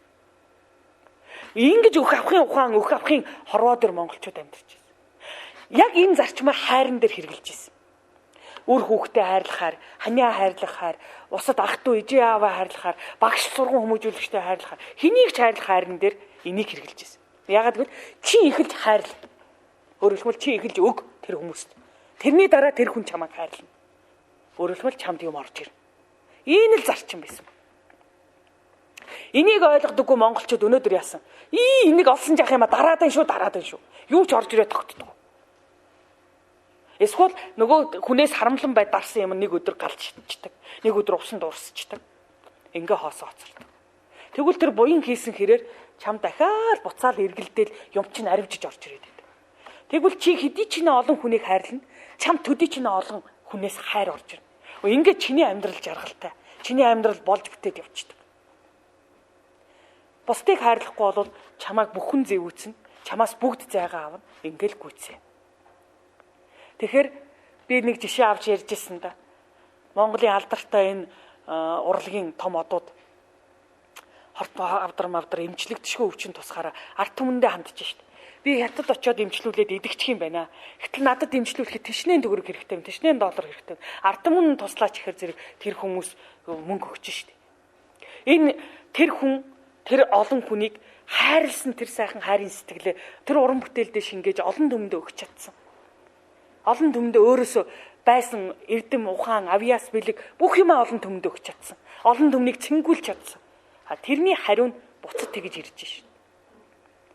Тэгэхээр аягны хариу өдөртөө агтны хариу жилдээ гэж Монголын ард түмний хэлдэг энэ өх авахын ухаан, өх авахын хорвоог ухааруулсан бас нэг сургаал үг нь энэ явж байгаа. Чи хэн нэгэнд аяган чинээ тусалсан бол тэр хариу чинь өдөртөө орж ирнэ. Чи хэн нэгэнд агтын чинээ тусалсан бол тэр хариу чинь жилдээ орж ирнэ гэсэн утгатай. Ийм агуу ухаануудыг бид нар эзэмших ёстой. Ийм ухаануудаас суралцж бид нар сая гэгэрнэ. Гэгэрчээч бидний амьдрал сайхан болно. Түүнээс мөнгө гэж зэтгээд байвал энэ хорвоо өнөөдөр сүнэж мөх ирмэг дээр ирчиж байгаа. Яг л ийм байдал бий болж байгаа. Тэгвэл одоо яг сүнэж мөхлийн энэ ирмэг дээр ирсэн тохиолдолд энэ рүү унахгүйгээр тэсэж үлдэх арга нь юу вэ гэдгийг л энэ лекцэд хэлж өгч байна. Ийм ба. За дараа нь тэгэхээр зэрэг ахмад хүмүүсийг бид нар бол яаж хайрлах ёстой гэхээр зэрэг ахмад хүмүүсээсээ бид нар хайрыг авъя гэж байгаа бол бид нар төрүүлээд ахмад хүмүүсээ хайрлах ёстой. өнөөдөр Монголд бол ахмад хүмүүсийг хайрладаг ёс маш их энэ ёс заншил өвөг дээдсээс уламжилж ирсэн энэ ёс заншил бол асар их алдагдчихэв. Ижээ аавыгаа хайрлахгүй. Годомжинд яваа өөрийнх нь ижээ аавтаа ижилхэн тэр ахмад буурлуудыг хайрлахгүй. Тэгэхэд чинь манайх дээхэн үед бол ахмад хүн гадаа ирээд морины уян дээр ирэхэд тосч гүйж хүрээд нохоогоо хориод мориноос нь буулгаад морийн уяад хөтлөөд түшээд гэртээ оруулж ирдэг. Оруулж ирээд хоймортоо залаа суулгадаг байсан байна. Тэгээ сургаал номлын сонсдог байсан байна. Хоол цайгийг тэр идэж чаддаг, ууж чаддаг зөөг юмнуудыг хийгээд өгдөг байсан байна. Одоо бол тэр ёс байхгүй. Тэнд ахмад хүн гэрт нь орж ирж ил байна. Тэнд нэг бөксөө шидсэн хүүхэн гүйж ил байна. Тэнд ээж нь харцаал гаргана. Хүн орж ирээд тэр ахмад хүнтэй нэг сайхан нүүрлүүн харж хагаад бүтэн мэдлэх ухаан байхгүй. Тэр тэгсэн хэрвээ тэр охин бөксөө шидлээ тэнд гүүхийн оронд өөрөө хэсэд гүүхийн оронд орж ирээд сайн байна уу эмээ? Тэр ээжийнх нь аавынх нь найз үйж болно. Эмээгийнх нь өвөөгийнх нь найз үйж болно. Сайн байна уу эмээ та? Би тэнхэн сайн байна уу? Сайхан өвлж гэнэ үү? Сайхан асуучихад эргээд чамд ийм хариу ирдэг бол. Чиний тэр ёс бус харилцааг мэдлэхгүй гүйж байгааг хараад одоо тэгдэг шүү дээ. Айлд ороо сууж байхад энэ жоохон охид хөвгүүд орж ирчээд ээжтэй юм аавтаа хэн нэгэнтэй яриа сууж байхад нэг ингэж харчгаад сэлбэлзээ гараа авчих. Ээж нь имэн өмнөөс нь санаа зовоод "Гүй чи энэ хүнтэй мэдлээч. Сайн байна уу?" Хариуц сонсохгүй тэгээ гараа. Ийм мэнчилгээ, ийм хүний ёс гэж юу байна? Мэнчилж байгаа юм бол мэнчилсэн шиг мэнчил. Мэнчилэхгүй бол бүр боль. Тэгэд ахмад хүнтэй таарад эхэлж мэнчилдэг ёс байна. Тэгэд одоо манайхан ахмад хүнтэй бараг мэнчилэхгүй. Тэгэд яах вэ? Ахмад хүмүүс нь бас буруу болчиход. Энэ надтай мэдлэхгүй байгаа юм чинь би мэдлэхгүй гэж. Уг нь яг энэ тохиолдолд ахмад хүн эхэлж нас баг хүнтэйгээ мэдлчихэд дараа нь ахмад хүнтэй эхэлж мэдлэхийг сургах хэрэгтэй. Сайн байна уу минийхөө? Сайхан өвлж байна. Хичээл сургууль нь сайн уу? Сайхан мэдчихснэхээ дараа за минийхөө ахмад хүнтэй эхэлж мэдчилдэг шүү. Энийг сурж аваарай. Энийг бодж яваарай. Гэт нэг хэлтээд орчихд. Тэгээ би хэлжсэн шүү дээ. Хөх Монгол шарлаад улаагаад харлахын цагт ахмад үеийн хойч үедээ сургаалгүй болно гэж. Тэгээ өнөөдөр манай ахмад үе бас нөгөө талдаа залуучуудаа дунд үеэ сургадаг сургаалгүй болчихсон. Дандаа буруугаар үлгэрлэнэ. Буруу юм бараг хэлж байна. Тэгээд тавьж байгаа шаардлага хэлж байгаа сургаал нь дөнгөж тулах тойрсон. Өчүүхэн хэрүүлийн шинжтэй энэ болчихсон. Тэрнийг болох хэрэгтэй. Яншаа. Хурааж байгаад нэг хэлдэг Монгол өвөг дээдсийн ухаан биш. Бүр болохгүй бол хурааж байгаад нэг гойддаг. Ташуураараа. Тэр ухаан байхгүй. Хүнд цочрол өгдөг тэр ухаан байхгүй. Байнгын балтнаа одоо яачин. Тэгэхэр зэрэг нөгөөх нь нөгөө хүүхдийн чихэнд тусахгүй. Чихэнд тусахгүй юм чи ухаанд нь тусахгүй. Ухаанд нь тусахгүй юм чинь яаж үйл хөдлөлт нь амьдралд нь тусах юм? Ингээд хүүхдээч залхаагаад өөрөө залхаад үн хүндгүү болоод ингээд дуусчих واخ. Тэгэхээр энэ агуу Монгол ёс гэдэг чинь бид нарыг хүн шиг хүн байлгаж энэ хорвоод зөв амьдарч заавал мөнгө гэхгүйгээр амьдарч болж штэ. Энэ өнөөдрийн зах зээлийн нийгэмд хүн болгон мөнгөгүйгээр яаж амьдрах юм гээд мөнгөгүйгээр амьдралыг төсөөлөхгүй болцсон байна. Бас өнгөгүйгээр амьдралыг төсөөлөхгүй болцсон байна. Тэгвэл мөнгөгүйгээр бас амьдрч болж штэ энэ ороод чинь. Зөв байх юм бол тийм учраас тэр агуу бэлэгтэй яруу найрагчид дууч хөгжмийн зохиолчид тэр зөөлөн явбал зөөлөн хорвоо гэдэг тэр дуугийн чинь зохиочод байна. Заавал мөнгө гэж өдөр шөнөгүй нүд улаан мөнгө цагаан болтлоо мөнгөний араас зүтгэхгүйгээр эрдэм ном хөөцөлдөөд эрдэм ухаанаа боловсруулад гэгээрээд ингээд явхад мөнгө аяндаа орж ирж идэг ийм амьдрал байна шүү дээ. Тэр амьдралаар амьдарч байгаа Монгол цөөн биш байна шүү дээ. Тэгэхээр ингэж л хүн өөрийгөө хүн шиг хүн болгож хүн шиг хүн амьдрч явах замд л мөнгө аяндаа бүтдэг ийм тогтолцоогоор л амьдрал энэ өөрөө зөв нийгмийн хөгжил болж байгаа. Хүнийг мөнгөний араас зүтгэдэг өдөр шөнөгүй ном унших завгүй сонин гарчиглах завгүй болтол нь телевизэн мэдээ үзэх завгүй болтол нь мөнгөний төлөө ажилуулдаг. Өөрөөр хэлбэл хүнийг араатнаас ч дор болтол нь мөнгөний төлөө амьдруулдаг энэ нийгэм чинь өнөөдөр буруу болчиход байна шүү. Нэг сайхан компани нэр зооцсон. Нэг сайхан компани эзэнгээд нэр авчихсан. Тэгэд мөнгөний төлөө тэр компанид хичнээн хүн ажиллаж байна. Бүгдээр өдөр шөнөгүй ажилладаг. Тэр хүмүүсээс очиод орчин үеийн дэлхийн байдал ямар байна? Юу ч мэдэхгүй. Монголын нөхцөл байдал юу байна? Юу ч мэдэхгүй. Энэ оюун санааны, энэ шинжлэх ухааны хөгжил хаашаа явж байна? Юу ч мэдэхгүй. Үгүй ингэж хүн шиг хүн болж амьдраад яах юм бэ бид? Тэгвэл эрдэм ухаан, оюун ухааныхаа гэгэрүүлэх, өөрийгөө хөгжүүлэх, өөрийгөө хүн шиг хүн болгох ажил үйлсийг хийгээ явж хахад хажууд нь мөнгө үтчихэдэг. Аяндаа мөнгө нь ороод ирж идэг. Тэр мөнгө нь амьдралыг хангачдаг. Хинээс гоохгүй амьдарч идэг. Тансаг биш ч гэсэн төвшин сайхан амьдрахад хүрж идэг. Тийм амьдрал хэрэгтэй биш бидэрт. Тэгэхээр энэ мөнгө гэсэн амьдрал чинь өвөг дээдсийн минь сургах сургаалгүй болгож байна. Залуу хойч үеийн минь өвөг дээдсээ тоохгүй ийм хөвшил рүү авчиж байгаа. Мөнгө л олж ивэл босд нь хэн ч хамаагүй. Ядуу хүнийг хүн гэж үзэхгүй. Мөнгө багтаа хүнийг хүн гэж үзэхгүй. Энэ балиар би тогтолцоог бий болгож байгаа байхгүй. Тэгэхээр энийг бид нар олж хард. Энэ өвөг дээдсийн агуу сургаал байж хахад өөр монголчуудаас өмнө ийм сургаал хилцээд суух, өвөг дээдснээс мань ийм агуу сургаал бидэнд уламжлаад иржээ. Энэ сургаалаар аваад үзэхээр өнөөгийн нийгэм чи ингэж тал бүрээсээ гажуутчаад байна гэдгийг гаргаад тавих тийм сургаалтай ард түмэн ховорхон байгаа Монголоос өөр. Энэ тэнд явхад л Монголоос өөр одоогоор ийм ухаантай ард түмэн алга. Сая би өөр Монголд очиод лекц уншив. Гайхаж шít. Алмаарч. Ийм агуу юм Монголд байдаг юм уу гэж. Монголчуудад ийм агуу юм хадгалагдчих юм уу гэж гайхаж шít. Тэд нар бидний тасархаа. Тэгтэл энийг мэдэхгүй. Эндээс холдсон. Тэгэд бидэрт ийм сайхан сургаал нь байж байгаа байхгүй.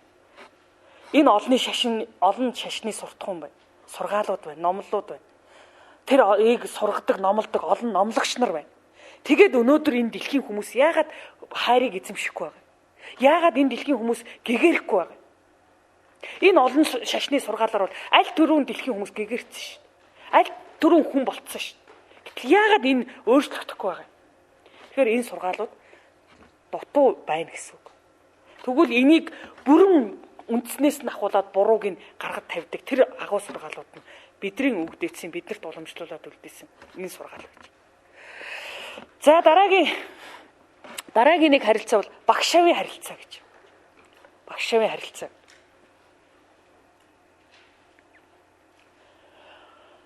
Багш гэж хэнийг хэлэх вэ гэж.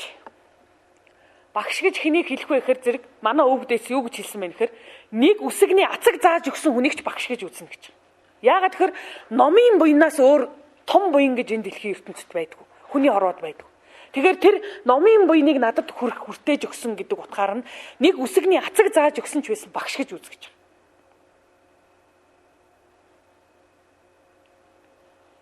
Тэгэхээр мөн ч агуу юм байна. Мөн ч агуу юм байна. Нэг үсэгний ацаг зааж өгсөн хүнийг номын хур буулгагч, номын буян түгээгч гэж үзээд багш гэж нэрлэж байгаа. Тэгвэл амьдралын ухааныг заагаад өгж байгаа энэ сайхан хөгжүүлийг яах юм? Амьдралын хүн болгоод биднийг хүн шиг хүн болгоод тавьж байгаа энэ өвөг дээдсийг яах юм? Монголын зүр цэцэн үгийг судалсан, зүр цэцэн үгэнд монголчуудын үнэлэмжийн асуудлыг судалсан нэг эрдэмтний ажил байсан.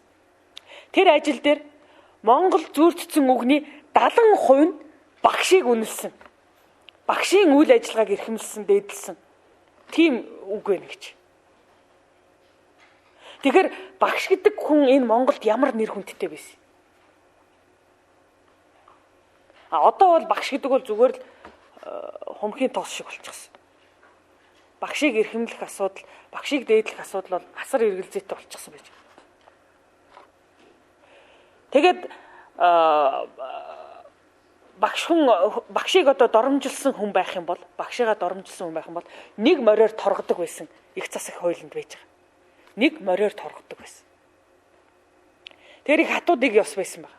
Багшийг яаж эрхэмлдэг дээдэлдэг байсан. Гэтэл одоо бол байхгүй.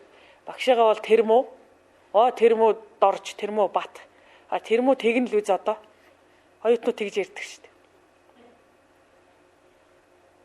Тэр мөг яах вэ? Тэгж хэлээ тэгээд яачин та. Тэрний хичээл дээр тэгээд болтон та. Тэгэндээ. Тэгж асуухаар нь тэгээ хуурчин та.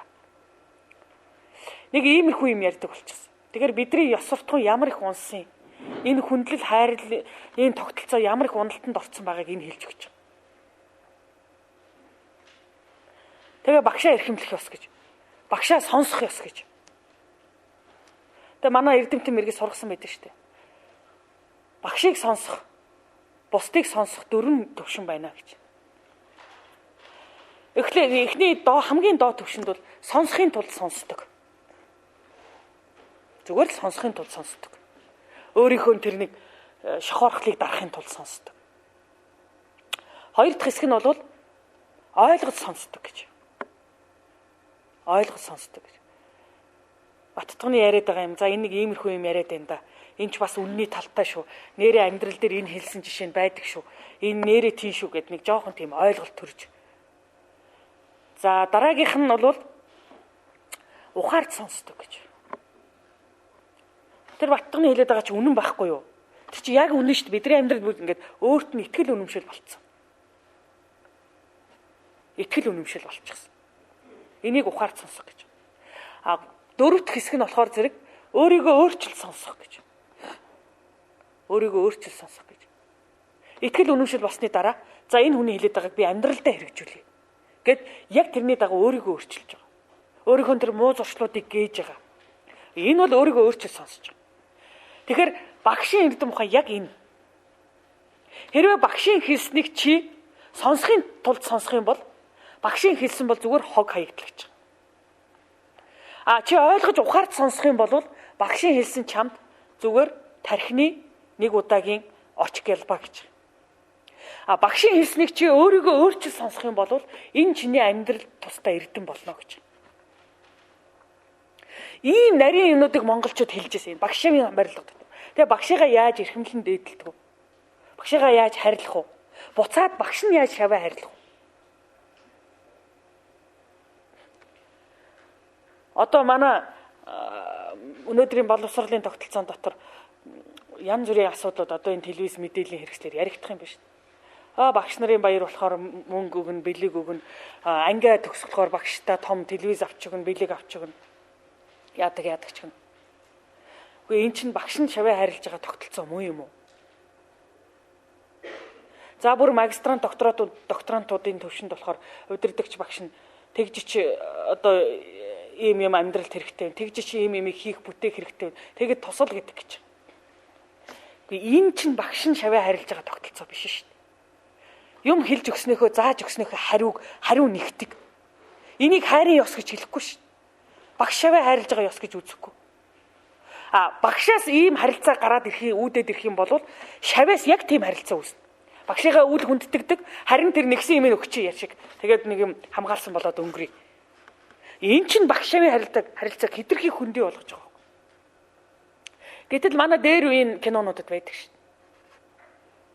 Тэр багш нь гэж нэг сайхан үнэхээр нэг сайхан Монгол гэж суучихсан нэг сайхан биер янтай барьчихсан. Тэгээ тэр шавь нь очиод мөргөж байгаа, золгож байгаа, хүндэлж байгаа. Тэгээ буцаад багш нь тэр шавьдаа шавь нь багшаас асууж байна. Тэр ямар кинонд гардаг вүлээ? Би киногийн сан мартчихад. Тэгээд тэр багшаас асууж байгаа. Багшаа би нэг юм төрийн хэрэгт орох болчлоо, ийм болчлоо. Одоо яах вэ? Ороо миний хүү. Харин тийм байдгийн шүү. Тиймийг анхаарах шүү. Тэр нь чамд үйлдэст чинь сайн. Энэ нь чамд аминд чинь сайн гэд ингээд бүр ялгаа заагаад өгч байгаа. Тэр заавал шавийнхаа амьдрал ахуй ардах нөхцөлийг харж идэг, судалж идэг. Одоо манай багш нар бол шаваа чи тэг гэд даалгавар өгөөл мэддэг болсон болохоос тэр шавийнх нь ардах амьдрал нь ямар байна, үр хүүхэд нь ямар байна, хань ижил нь ямар байна, санхүү эдийн засаг боломж нь ямар байна. Тэрийг ерөөсөө анхаарахаа байсан. Дээр үед социализмын үед багш нар хүүхдүүдийн гэрээр явдаг байсан шүү дээ. Тийм ээ? Гэрт нь очиод эцэг ихтэй нуулзна. Амьдралынх нь нөхцөл байдлыг анхаарна, харна, мэднэ. Тэгээд амьдрал дотор нь гэр оронд нь ямар асуудал байна. Манай сурагчаас ээж автайгаа ямар зөрчил үүсгэсэн байна. Ах дүүтэйгээ ямар зөрчил үүсгэсэн байна. Яагаад сүүлийн үед хичээлд сулраад байна. Маш багш нар гярхаа ажигладаг. Тэгээд тэр болохгүй хүүхдийг анги танхимдаа засах гэж үзнэ. Болохгүй болохоор нар гэрт нь очиж уулздаг, үздэг. Одоо тийм багш байхгүй. Шавийнхаа араас тэгж хөөцөлдөг багш байхгүй. Энэ чинь багш шавийн нөгөө сайхан бие биенээ хайрладаг, хүндлэлт харилцаа байхгүй болчихдог. Энэ харилцаа байх. Тэгэхээр зэрэг багш шав яаж бие биенээ хүнддэх юм? Тэгээд нэг цалин авахын тулд нэг тэгээд өстой сонсохын тулд сонсоол өнгөрч байгаа. Тэгээ монголчууд хэлсэн байгаа шүү дээ. Багш гэдэг бол дарангуйлагч биш ээ, удирдагч биш. Багш гэдэг бол шавтайгаа хамтран суралцагчийг хэлнэ гэж. Хамгийн сайн хамтрагч, шавтайгаа хамгийн сайн хамтарч чаддаг хүнийг багш гинэ гэж байгаа шүү. Тэгтэл одоо манайд бол боловсролын тогтолцоо шал буруу. Багш бол дарангуйлагч, захирагч, удирдагч, дарга болчихсон. Багш дарга биш, багш хамтрагч байх хэрэгтэй гэж манай өвд эдс бол үтсэн байдаг. За тэр тусмаа амд нөхдийн харилцаа руу ороод одоо тэр амд нөхдийн харилцаа руу ороод тайлбарлахаар зэрэг амд нөхөд гэдэг бол юу гэдэг юм бэ гэж. Эмэгтэй хүмүүсийн хооронд найзын харилцаа үүсдэг юм байна. Эрэгтэй хүмүүсийн хооронд амдын харилцаа үүсдэг юм байна. Одоо хоёр эрэгтэй хүн бит хоёр найз гэж тэгж байгаа. Уг нь зүүн бол тэгж хэлж болохгүй юм байна л да. Бит хоёр амд сайхан андууд байгаа юм гэж. А хоёр эмэгтэй хүн бол бит хоёр найз гэж хэлж болох юм. А бит хоёр амдууд гэж хэлж болохгүй юм. Тэгэхээр найз нөхөр амд нөхөр болоход найз нөхдийн хооронд бас хоёр янзын харилцаа бий болт юм байна. Нэгдүгээрх нь сэтгэлийн харилцаа. Сэтгэлийн харилцаа. Хоёрдугаарх нь амдгаан харилцаа гэж. Тангаргийн харилцаа, баталгааны харилцаа гэж ийм харилцаа үүсдэг юм. Сэтгэлийн харилцаа гэдэг бол бид нар ингээд амьдралын явцад олон хүнтэй уулзаж учирч явал үзэл бодол нийлдэг хүмүүс яадаг вэ? Хоорондоо татагдаад эхэлдэг шүү дээ. Үзэл бодол нийлдэггүй хүнтэй бол за энэ хоёрын санаа нийлдэг юм чинь ингээд хүн холдчихдаг. Үзэл бодол санаа нийлдэг хүнтэйгээ ойртол үе уулзаал нөгөө санаа нийлдэг юмаа яриад тэрнээсээ таашаал аваад бие биенээ дэмжээл тэгээд улам бие биенээ ойлгоол нарийн тэр сэтгэлийнх нь учиг юмнуудыг мэдрээл ингээл ингэсээр байгаа сүулдэ бүр дотносоор байгаа. Тэгээ гэр орондоо оролцдог болоо. Тэгээд бие биендээ тусалдаг болоо. Тэгээ сүулдэ бие биенээ хайрладаг болоо. Тэгээ хайр гэдэг чинь зөвхөн эрийн хооронд үүсдэг зүйл биш. Хайр гэдэг бол эх орон ард түмний хооронд үүснэ. Хайр гэдэг бол эцэг их үр хүүхдийн хооронд үүснэ. Хайр гэдэг бол найз нөхдийн хооронд үүснэ. Хайр гэдэг бол багш шавийн хооронд үүснэ. Хайр гэдэг бол эд зүйл хувь хүн хоёрын хооронд үүснэ. Хайр гэдэг бол амтэн ургамал хүн хоёрын хооронд үүснэ. Хайр асар өргөн утгатай. Тэгэхээр хоёр санаа нийлдэг хүмүүс бие биенээ хайрлахыг найз болно, амд болно гэж хэлдэг юм. Энэ бол сэтгэлийн харилцаа. Тэгэхээр манай өвгдөөс юу гэж үздсэн гэхээр зэрэг хүн ямар хань ижилтэй учрах нь, ямар гэргээтэй, ямар нөхөртэй учрах нь хувь тавилан байдаг шиг бас ямар найз нөхөртэй, амд нөхөртэй болох нь бас хувь тавилан байдаг гэж үздсэн байна. Тэгэхээр найз нөхөр, амд нөхөр гэдэг чинь хүнд ийм өндөр түвшинд, ийм өндөр ач холбогдолтой зүйл байхгүй. Сэтгэлээ өгөлцөж хайр. Тэгвэл хүн хантайгаа болвол яадаг вэ? Хайр сэтгэл үүснэ, хайр дурлал үүснэ. Тэгвэл найз нөхөртэйг бол хайр сэтгэл үүсдэг юм биш. Ингэж харилцсан бие биенээ хүндэлж, хайрлж байж тэнд найз нөхөр, амд нөхөр болдог. Энэ бол сэтгэлийн харилцаа. Тэгвэл өнөөдөр бидний тогтолцоонд найз нөхөр, амд нөхөр болохдоо найз нь ч хийм, амд нь ч хийм мэдэхгүй бүгдийн найз ч гэж нэг хэлээл, амд ч гэж нэг хэлээл ингээл явдаг. Түүгээр зогсохгүй найз нөхдийн харьцаа яаж үүсэж ийн гэхээр зэрэг зүгээр энэ надад хэрэгтэй гэдэг. Тэр хэрэгцээнд дэр үүсэж байгаа байхгүй. Сэтгэлээр биш. За энэ том дарга юм байна. Энэ яамны түшмэл юм байна. Энэтэй танилцаад найз болчихвол энэ надад хэрэг болно. Ийм утгаар найзалдаг болцсон, нөхөрлөдөг болцсон. Тэгэхээр л энэ нийгмийн ёс, энэ тогтолцоо чинь хүмүүсийн энэ сайхан сэтгэлийн хайрын бие биенээ хүндэтгэж хайрладаг энэ харилцаанд хүртэл ийм сөргөөр нөлөөлдөг биш. Тэгээд найз нөхөр хүн л юм чинь амьдралд уруутах, доройтох, өөдлөх дэвших үе байна. Уруутсан үед нь нөгөө үе зайгүй байсан найзаа хайчихсан. Тэгээ эргээд нөгөөх нь тугч барин тугалж хариулна гэдэг нь ямар босоод туг бариад ирэхээр зэрэг дахиж гүгээд ойлгоноод ийм харилцаа гэж юу гэдгийг, ийм хайр гэж юу гэдгийг.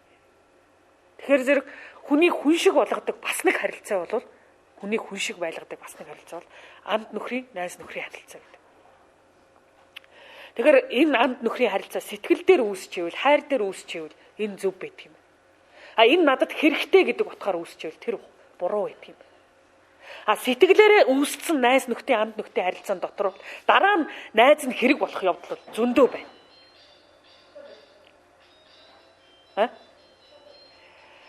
Тэгэхээр нөгөө нэг харилцаа нь бол тэр баталгаа гаргаж нөхрөлдөг. Энэ баталгаа гаргаж нөхрөлдөг харилцаа бол найз нөхдийн анд нөхдийн харилцаа бол би чамаас хизээс салахгүй гэсэн үг. Чамайг уруутсан ч, доройтсон ч, дээшилсэн ч, сайн сайхан явсан ямар ч тохиолдолд би чиний найз байж чадна гэд баталгаагаа гаргаж байгаа. Тэгэхээр Жамуух Тэмүүчи хоёр бол 3 удаа амдын холбоо тогтоосон байдаг шүү. Тэгэхээр юу гэхээр зэрэг энэ хүний махан биенээс махан биеинд гаргаж байгаа баталгааг тангараг гэж нэрлэдэг юм байна. За гар бариад. За хоёулаа анд болцъё. За хоёулаа сайхан найз явъя гэд гар бариад махан биенээс махан биеинд гаргаж байгаа энэ баталгааг бол тангараг гэж нэрлэдэг. Хүний мөн чанар гэдэг бол далд ертөнцөөс илгээгж ирээд энэ аймхаа буюу аюулхай дээр суудаг гэж би хэлжсэн. Тэгвэл энэ мөн чанарт гаргаж байгаа баталгааг андгаа гэж хэлдэг юм байна. Мөн чанарт гаргаж байгаа баталгааг андгаа гэж нэрлэдэг юм байна. Тэгэхээр андгаа тангараг хоёрыг ялгааг монголчууд мэддэггүй шүү дээ. Тэгвэл өвөг дээцнийг ингээд тогтоогод өгч гисэн.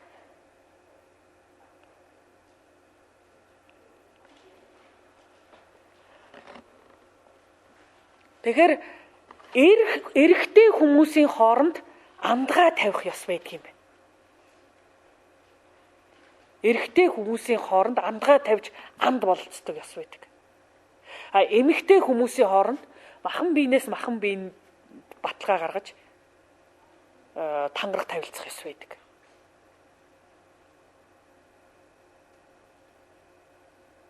Яагаад эрэгтэй хүмүүс анд болцдог, андгаа тавьж анд болцдог гэхээр тэр оюун ухааны буюу мөн чанарын төвшөнд ийм баталгаа гаргадаг гэхээр зэрэг би хэлжээс анд гэдэг бол өрх гэрийн доторч, улас гэрийн доторч 5 тусгаар тогтнолыг бий болгож батжуулж бэхжүүлж авч явах чадвартай хүмүүс байдаг гэж. За Батторч хоёр найзлаа анд болцлоо. Батын гэр бүл байна. Хиний Доржийн гэр бүл байна. За хоёулаа анд болцож танаа гэр бүлийн 5 тусгаар тогтнол, миний гэр бүлийн 5 тусгаар тогтнолын төлөө анд болцож хоёр биендээ дэмтэй тусдаа ийм сайхан андууд явъя гэж. Тэгээ хоёулаа нийлээд Монгол улсынхаа улс гэрийнхэн 5 тусгаар тогтнолын төлөө хамтдаа зүтгэе гэж. Ингэж анд болцдог. 5 тусгаар тогтнолыг бий болгоно бэхжүүлж авч явна гэдэг бол эрэгтэй хүний асуудал болохоос эмэгтэй хүний асуудал биш. Тийм учраас энэ 5 тусгаар тогтнол дээр үндэслэн энэ зарчим явагдаж байгаа учраас андгаа тавилцаж анд болцдог. Жамуух Тэмүүчи хоёрын андгаа тавилцаж анд болсон 3 удаа анд болсон ёс ердөө л энэ шүү дээ цаана. Хоёулаа улс гэрээ байгуулъя. Улс гэрээ 5 тусгаар тогтнолыг олуулъя. Тэрний төлөө хамтрахыг гэж анд болцсон байна. Тэд найз болоогүй. Тэд тангараг тавилцаагүй. Ийм л юм байдаг юм байна. Тэгэхээр зэрэг Монгол улсууд бол энэ анд нөхдийн харилцаа гэдгийг ингэж ялгаж авч тэр сэтгэлийн болон баталгаа гаргах түвшний тийм өндөр түвшинд анд нөхөд болж найз нөхөд болж ингэж бие биендээ дэмтэй тусдаа бие биенээ хайрладаг. Тэгээд энэ анд болсон найз болсон хүмүүсийн хоорондох энэ тангараг андгаанууд бол цаашдаа Монгол улсыг авч явах, Монгол улсын 5 тусгаар тогтнолыг биелүүлэх, Монгол улсыг хөгжүүлэхэд нөлөөгөө үзүүлдэг. Ийм өргөн хүрээний ойлголт байгаа байхгүй. Түүнээс зөвхөн нэг чи хоёрын уулзаад хаяа нэг бааранд суугаад архиугаад хоол идээд явдаг энэ харилцаа биш. Өөр хүүхэнтэй саамгаж чад манай авгааг асуулна чи намайг чамтай хамт архиусан гэж хэлээрэй гэж худал нүгэл мууга хаацалуулдаг тэр харилцааг анд болцох найз болцох гэж хэлдэг юм байна. Ийм л юм. Энэ бол асар өндөр түвшний. Цаашлах юм бол улсын эрх ашигтай холбогдож анд нөхдийн найз нөхдийн харилцаа яригддаг. Тийм учраас ямар хань ижилтэй учрах нь хувь тавилан байдагтай адилхан ямар найз нөхөртэй учрах нь хүртэл хувь тавилан байдаг гэж. Тийм учраас монголчууд хэлдэг. Хүнийг ханилснаар нь малыг ижилснээр нь гэж. Ямар хүнтэй ханилж, ямар хүнтэй найз нөхөр анд байгаа нь тэр хүнийг тодорхойлж өгдөг. Тийм учраас найзыг минь хараад намайг таньдаг, намайг хараад найзыг минь таньдаг сургаалтай гэд цаан чин дуун дотор дуулаад байна шүү дээ. Үгүй тэгээ архиугаад халахаараа зэрэг энэ дуунуудыг сайхан дуулаад идэв мөртөө. Амьдрал дээр энэ дууны зарчмыг хэрэгжүүлдэг. Эн чинь нөгөө сонсохын тулд сонсож байгаатай яг адилхан. Тийм л хэлбэр ш. Энэ ухаарл болгоныг аваад энийг амьдралдаа хэрэгжүүлээд өөрийгөө өөрчилж чадчихвэл та сая оюунлаг хүн. Тийм учраас би хэлдэг шүү дээ. Хэдэн доктор хамгаалчаач оюунлаг хүн биш байж болно. Хэдэн магистр хамгаалцсан, хэдэн дээд сургууль төгсчөөч оюунлаг хүн биш байж болно. А гэтэл нэг ч сургууль ардын багшаар аав үсэг заалгаагүй зах дээр тэрэг төрөөг үүж яваа хүүхд оюунлаг байдаг байхгүй хажууд. Яг гэвэл хүний хилээд өгснийг тогтоож аваад шууд амьдралдаа энэ зөв гэсэн зүйлээ хэрэгжүүлээд өөрийгөө сайн тал руу нь өөрчилж чаддаг. Эний чинь л оюунлаг хүн гэж байгаа ш. Түүнээс ном их уншдаг хүнийг оюунлаг хүн гэж хэлэхгүй ш. Тэгэхээр бид нар оюунтай байна гэдэг чинь ухаантай байгаагийн шинж. Оюун ухаан хоёртой байна гэдэг чинь бид нар хүнээс сайн сайхныг авч чаддаг, өөртөө шингээж уусгаж чаддаг, тэр хэрээр өөрийгөө сайн сайхан тал руу өөрчилж гэгэрүүлж чаддаг, боловсруулж чаддаг хүнийг л хэлж байгаа шүү. Түүнээс ш хүн болгонд ном унших зав байхгүй гэж болно. Харин хүний хилээд өгсөн хэрэгтэй юм зүйлийг өөртөө уусгаа шингээж чаддаг тэр хүн л оюунлаг хүн шүү.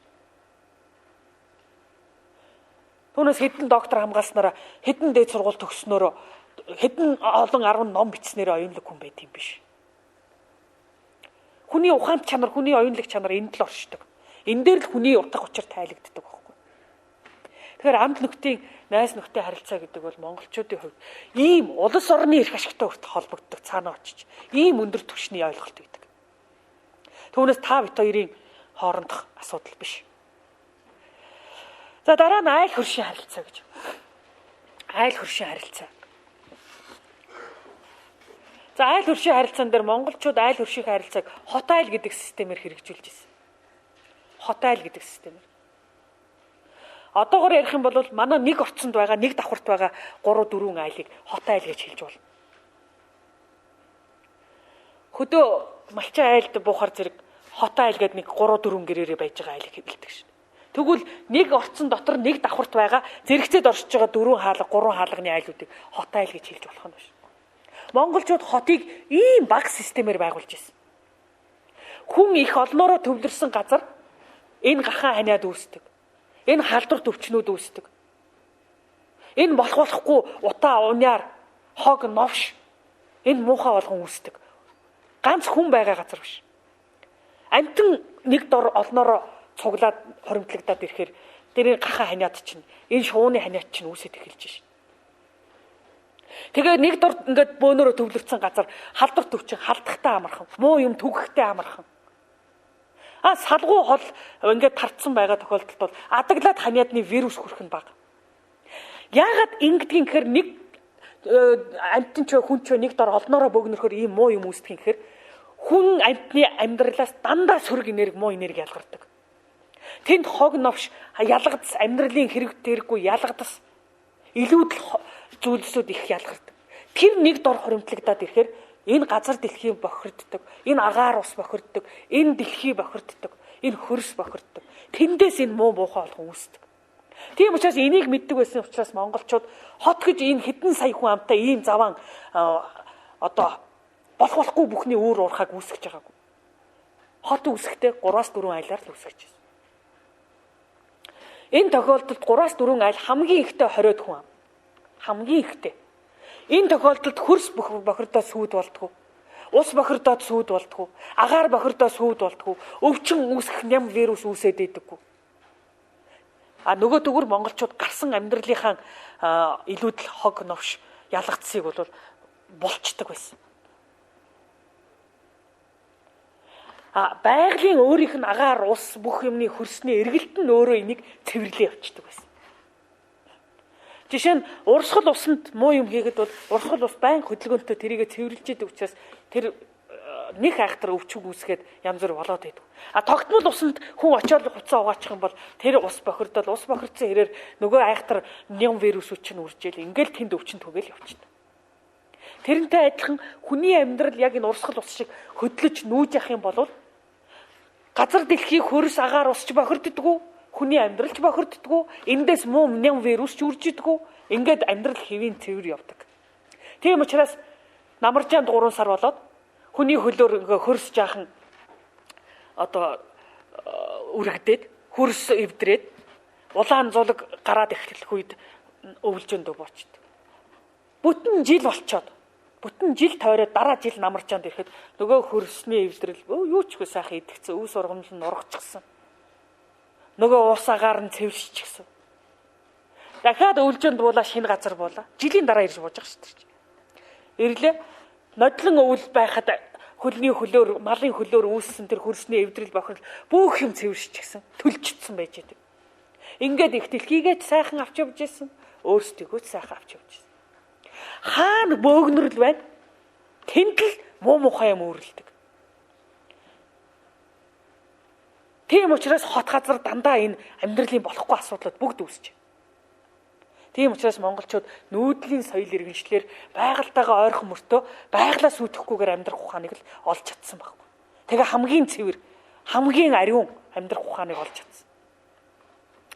Тэгэхээр энэ айл хөршийн харилцаа гэдэг бол хот айлын тэр Монголын хот айлын харилцаа гэдэг бол яг л энийг л хэрэгжүүлсэн.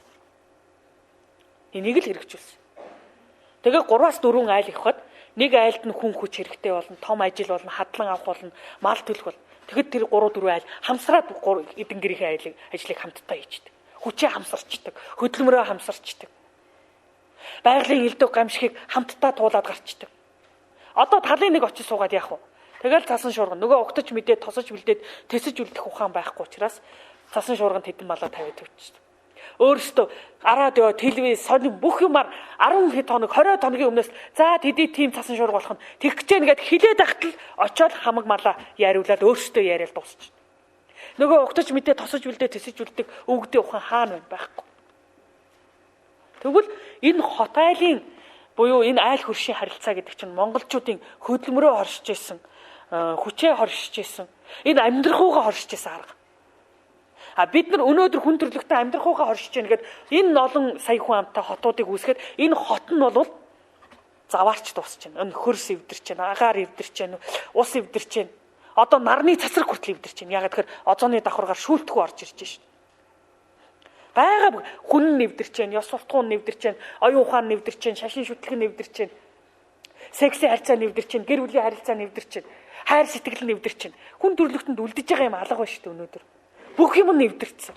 Ягаад вэ? Буруу тогтолцоогоор явж байгаа. Хүн хүнээ хайрладаггүй. Хитрхи олон хүн нэг дор цуглаад ирэхээр нэг хүн бүх хүнд хүрч чаддаг учраас хүнээ хайрладаггүй. Тэгэд хөдөө 3-4 хот айл дотор 20 хүн чинь яагаад ч бидээ сайхан харилж болно шүү дээ. Энэ мэтлэн ингээд нэг дор юм цуглахад бүх юм эвдэрчээдэг. Хитрхи олон хүн нэг дор цуглахад.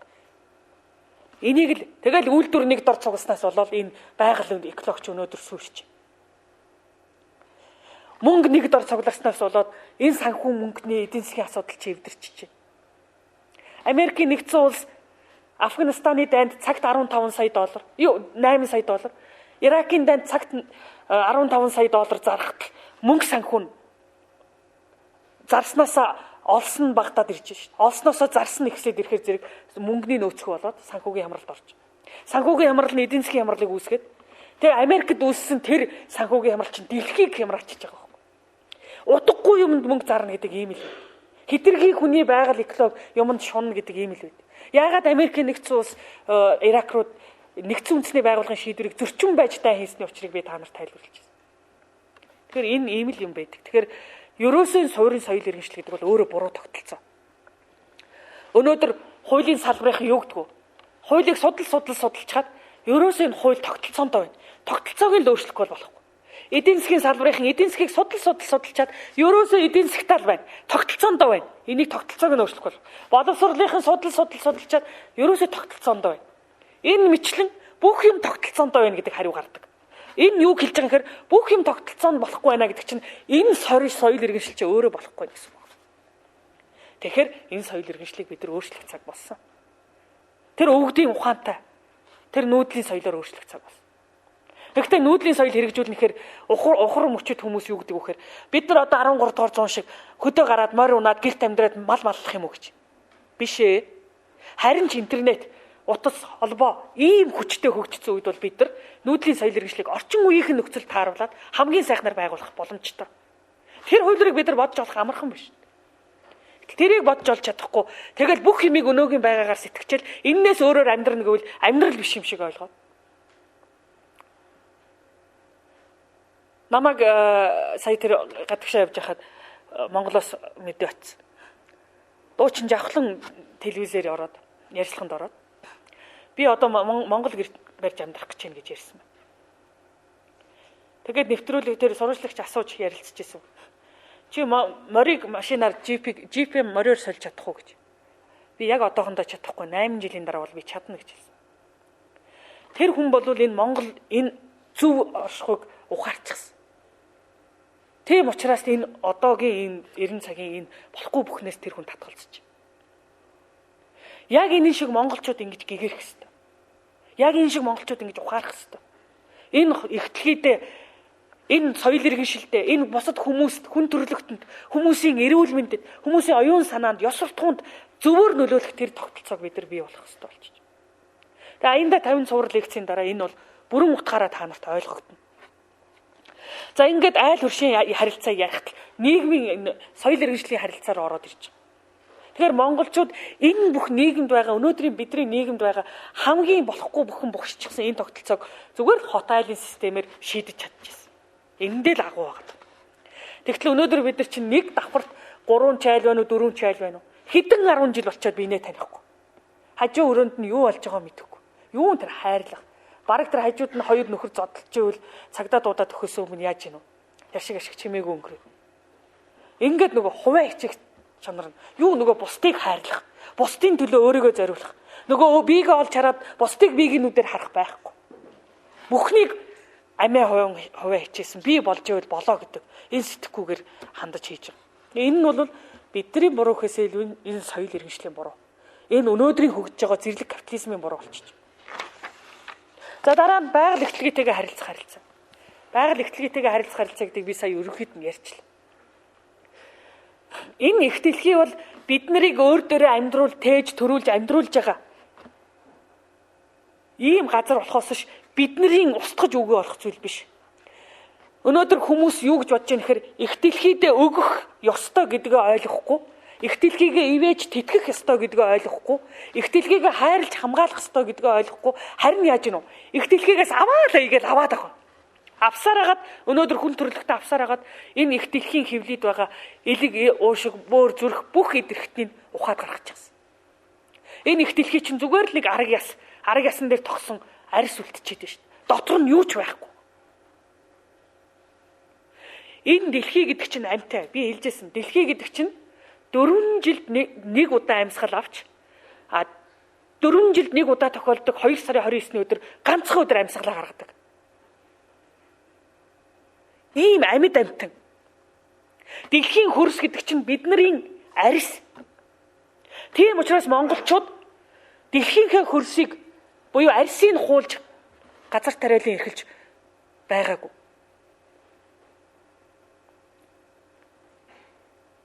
Зөвхөн нэг муу гурил гаргаж идэхийн тулд, талах гаргаж идэхийн тулд, боов гаргаж идэхийн тулд дэлхийн арьс болсон хөрсийг хуулж байгаагүй монголчууд. Харин дэлхийн ургуулад өгсөн ургамлыг түүж аваад хатаагаад доторх гурилын нүдээд гурилыг гаргаж идчихсэн. Өнөөдөр Атрын 3 дугаар аян гэж ярьж байна.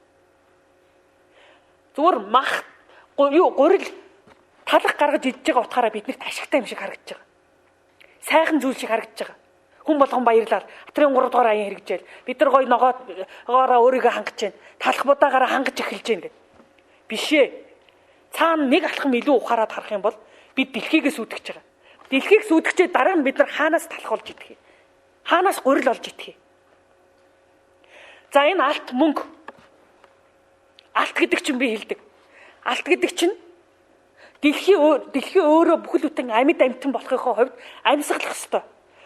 Бид нарт халуун цай, хүйтэн ундаа, хоол, мах, ногоо юу гэдгийг биднэрт бүх юм хэрэгтэй байгаа шиг энэ дэлхий амьд амьтны хувьд тэрэнд бас бүх юм хэрэгтэй. Тэгвэл дэлхийд амьдрахад хэрэгтэй нарны эрчим хүчийг алт татаж ирж дэлхийд шилжүүлж дамжуулж өгдөг. Сарны эрчим хүчийг мөнгө дамжуулж өгдөг. Бархасад гаригийн эрчим хүчийг зэс дамжуулж өгдөг. Ангараг гаригийн эрчим хүчийг гуйл дамжуулж өгдөг. Мөнх тэнгэрийн эрчим хүчийг хар нүүрс, нефт гэх мэт хар өнгөтэй тэр зүйлүүд дамжуулж өгдөг. Эднэрээр дамжуулж дэлхий өөрт хэрэгтэй, өөрийнхөө амьд байхад хэрэгтэй энерги эрчим хүчийг бусад энэ од гаригсаас авдаг.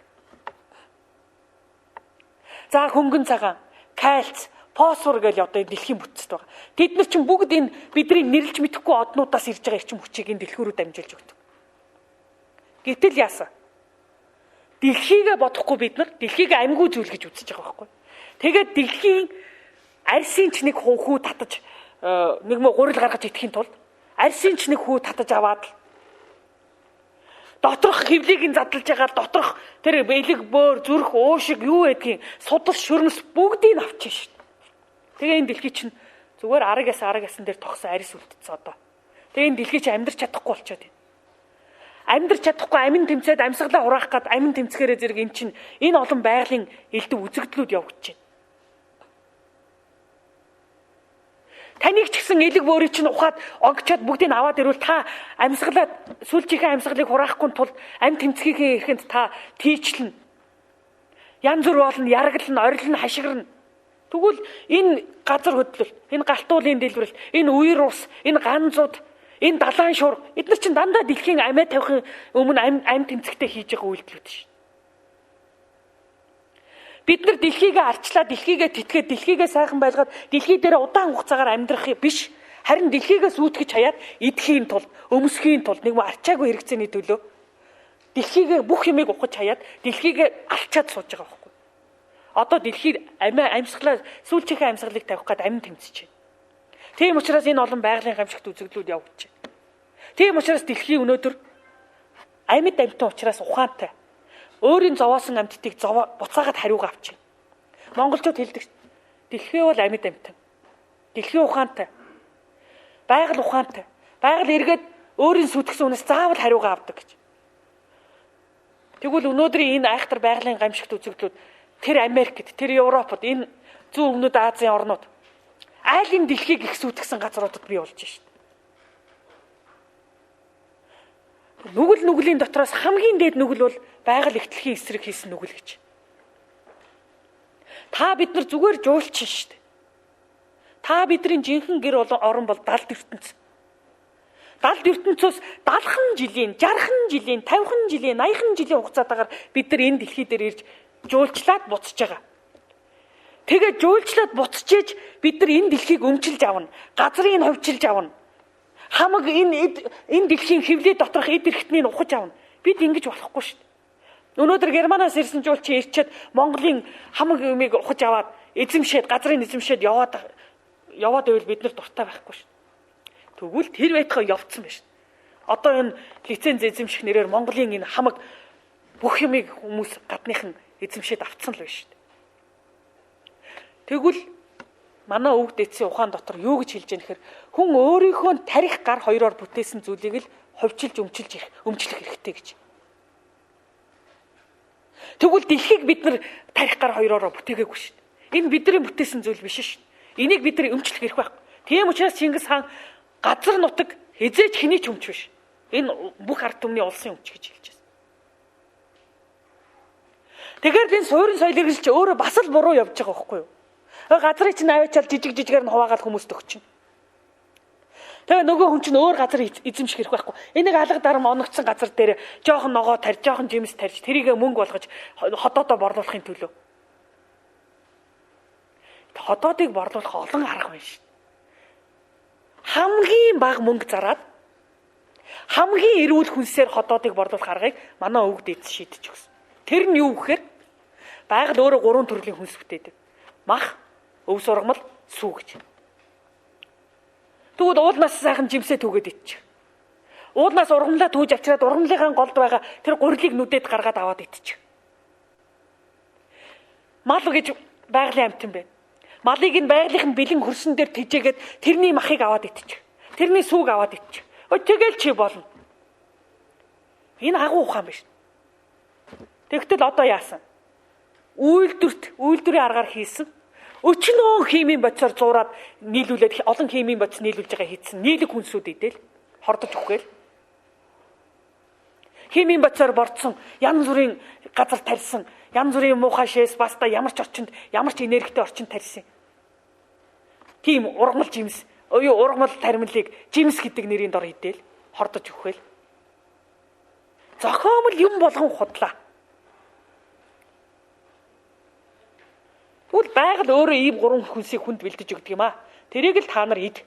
Тэгхийн бол та нарт эдхийн төлөө дэлхийгээ зовоох хэрэггүй болно. Дэлхийгээ сүйдэх хэрэггүй болно гэдгийг өвөг дээдс бидэрт хэлээл гэсэн.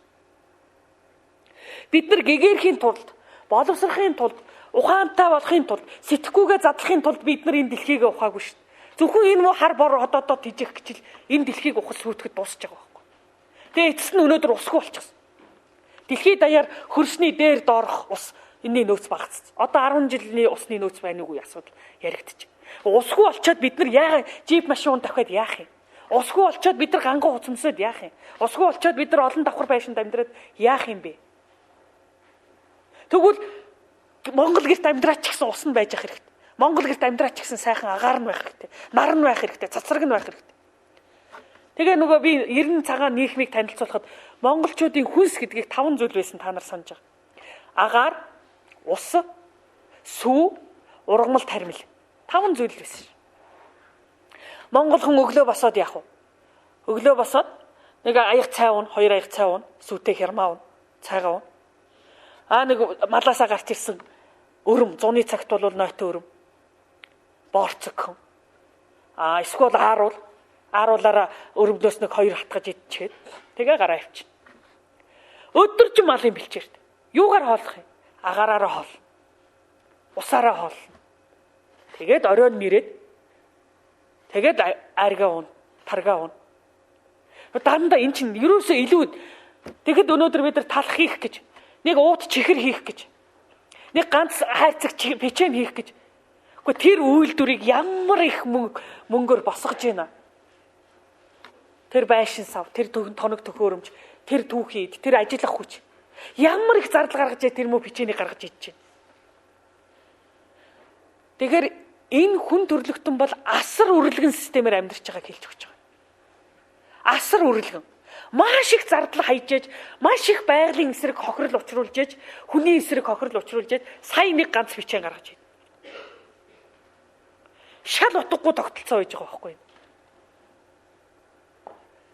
Тэгвэл байгалийн бэлдэж өгсөн мах, сүү, ургамал, тармил энэ 3 дээр бид нар орчин үеийн нүүдлийн соёл иргэншлийг бүтээгээд хамгийн хямд төсөр аргаар хамгийн байгальтайгаа зохицолтой, ээлтэй, өөрсдөө гэгэрэлтэй босролтой, оюунлаг, маш сайхан амьдрах тэр тогтолцоог бид нар бий болгож чадхаар байна.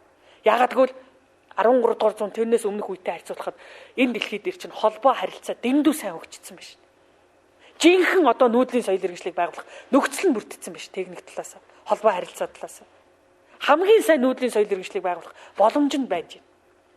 Тэгэхэд бид нар улам шаваад энэ муухай хот гэдэг энэ нэг муухай атгаалж хар мангасны үүрлүү улам шаваад идэв. Ийм л юм байна. Тэгэхээр зэрэг товчхондоо хэлэхэд тэгээ цаашдаа олон лекцээр бол энэ санаанууд өвшөө баяжаад олон янзаар гараад явна. Тэгэхээр зэрэг монголчуудын харилцаа гэдэг эцсийн эцэст дүгнээд хэлэхэд хүн хүнээ хайрлах, хүн ихтлхийгээ хайрлах, байгаль орчноо хайрлах, орчлон ертөнцөө хайрлах. Ийм сайхан харилцаан дээр монгол хүний харилцаа, бүх талын харилцаа бүрдэж исэн байна. Харин өнөөгийн соёл иргэншил бол хүн хүнээ хайрлахгүй байх, хүн байгалаа сүйтгэх, хүн орчлон дэлхийгээ сүйтгэх ийм л харилцаан дээр бий болчихсон байж байгаа.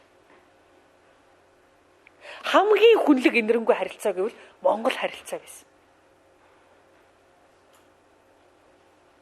Тэр олон шашны сургаал номолд байдаг тэр хайр гэдэг юм жинхэнэ утгаараа бий болчихсон байсан юм бол монгол харилцаан дээр байсан.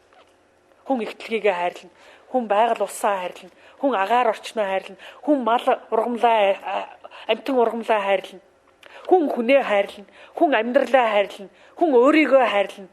Ийм сайхан харилцаан дээр монголчуудын харилцаа бий амьдрал оршин тогтнох бий болж байна.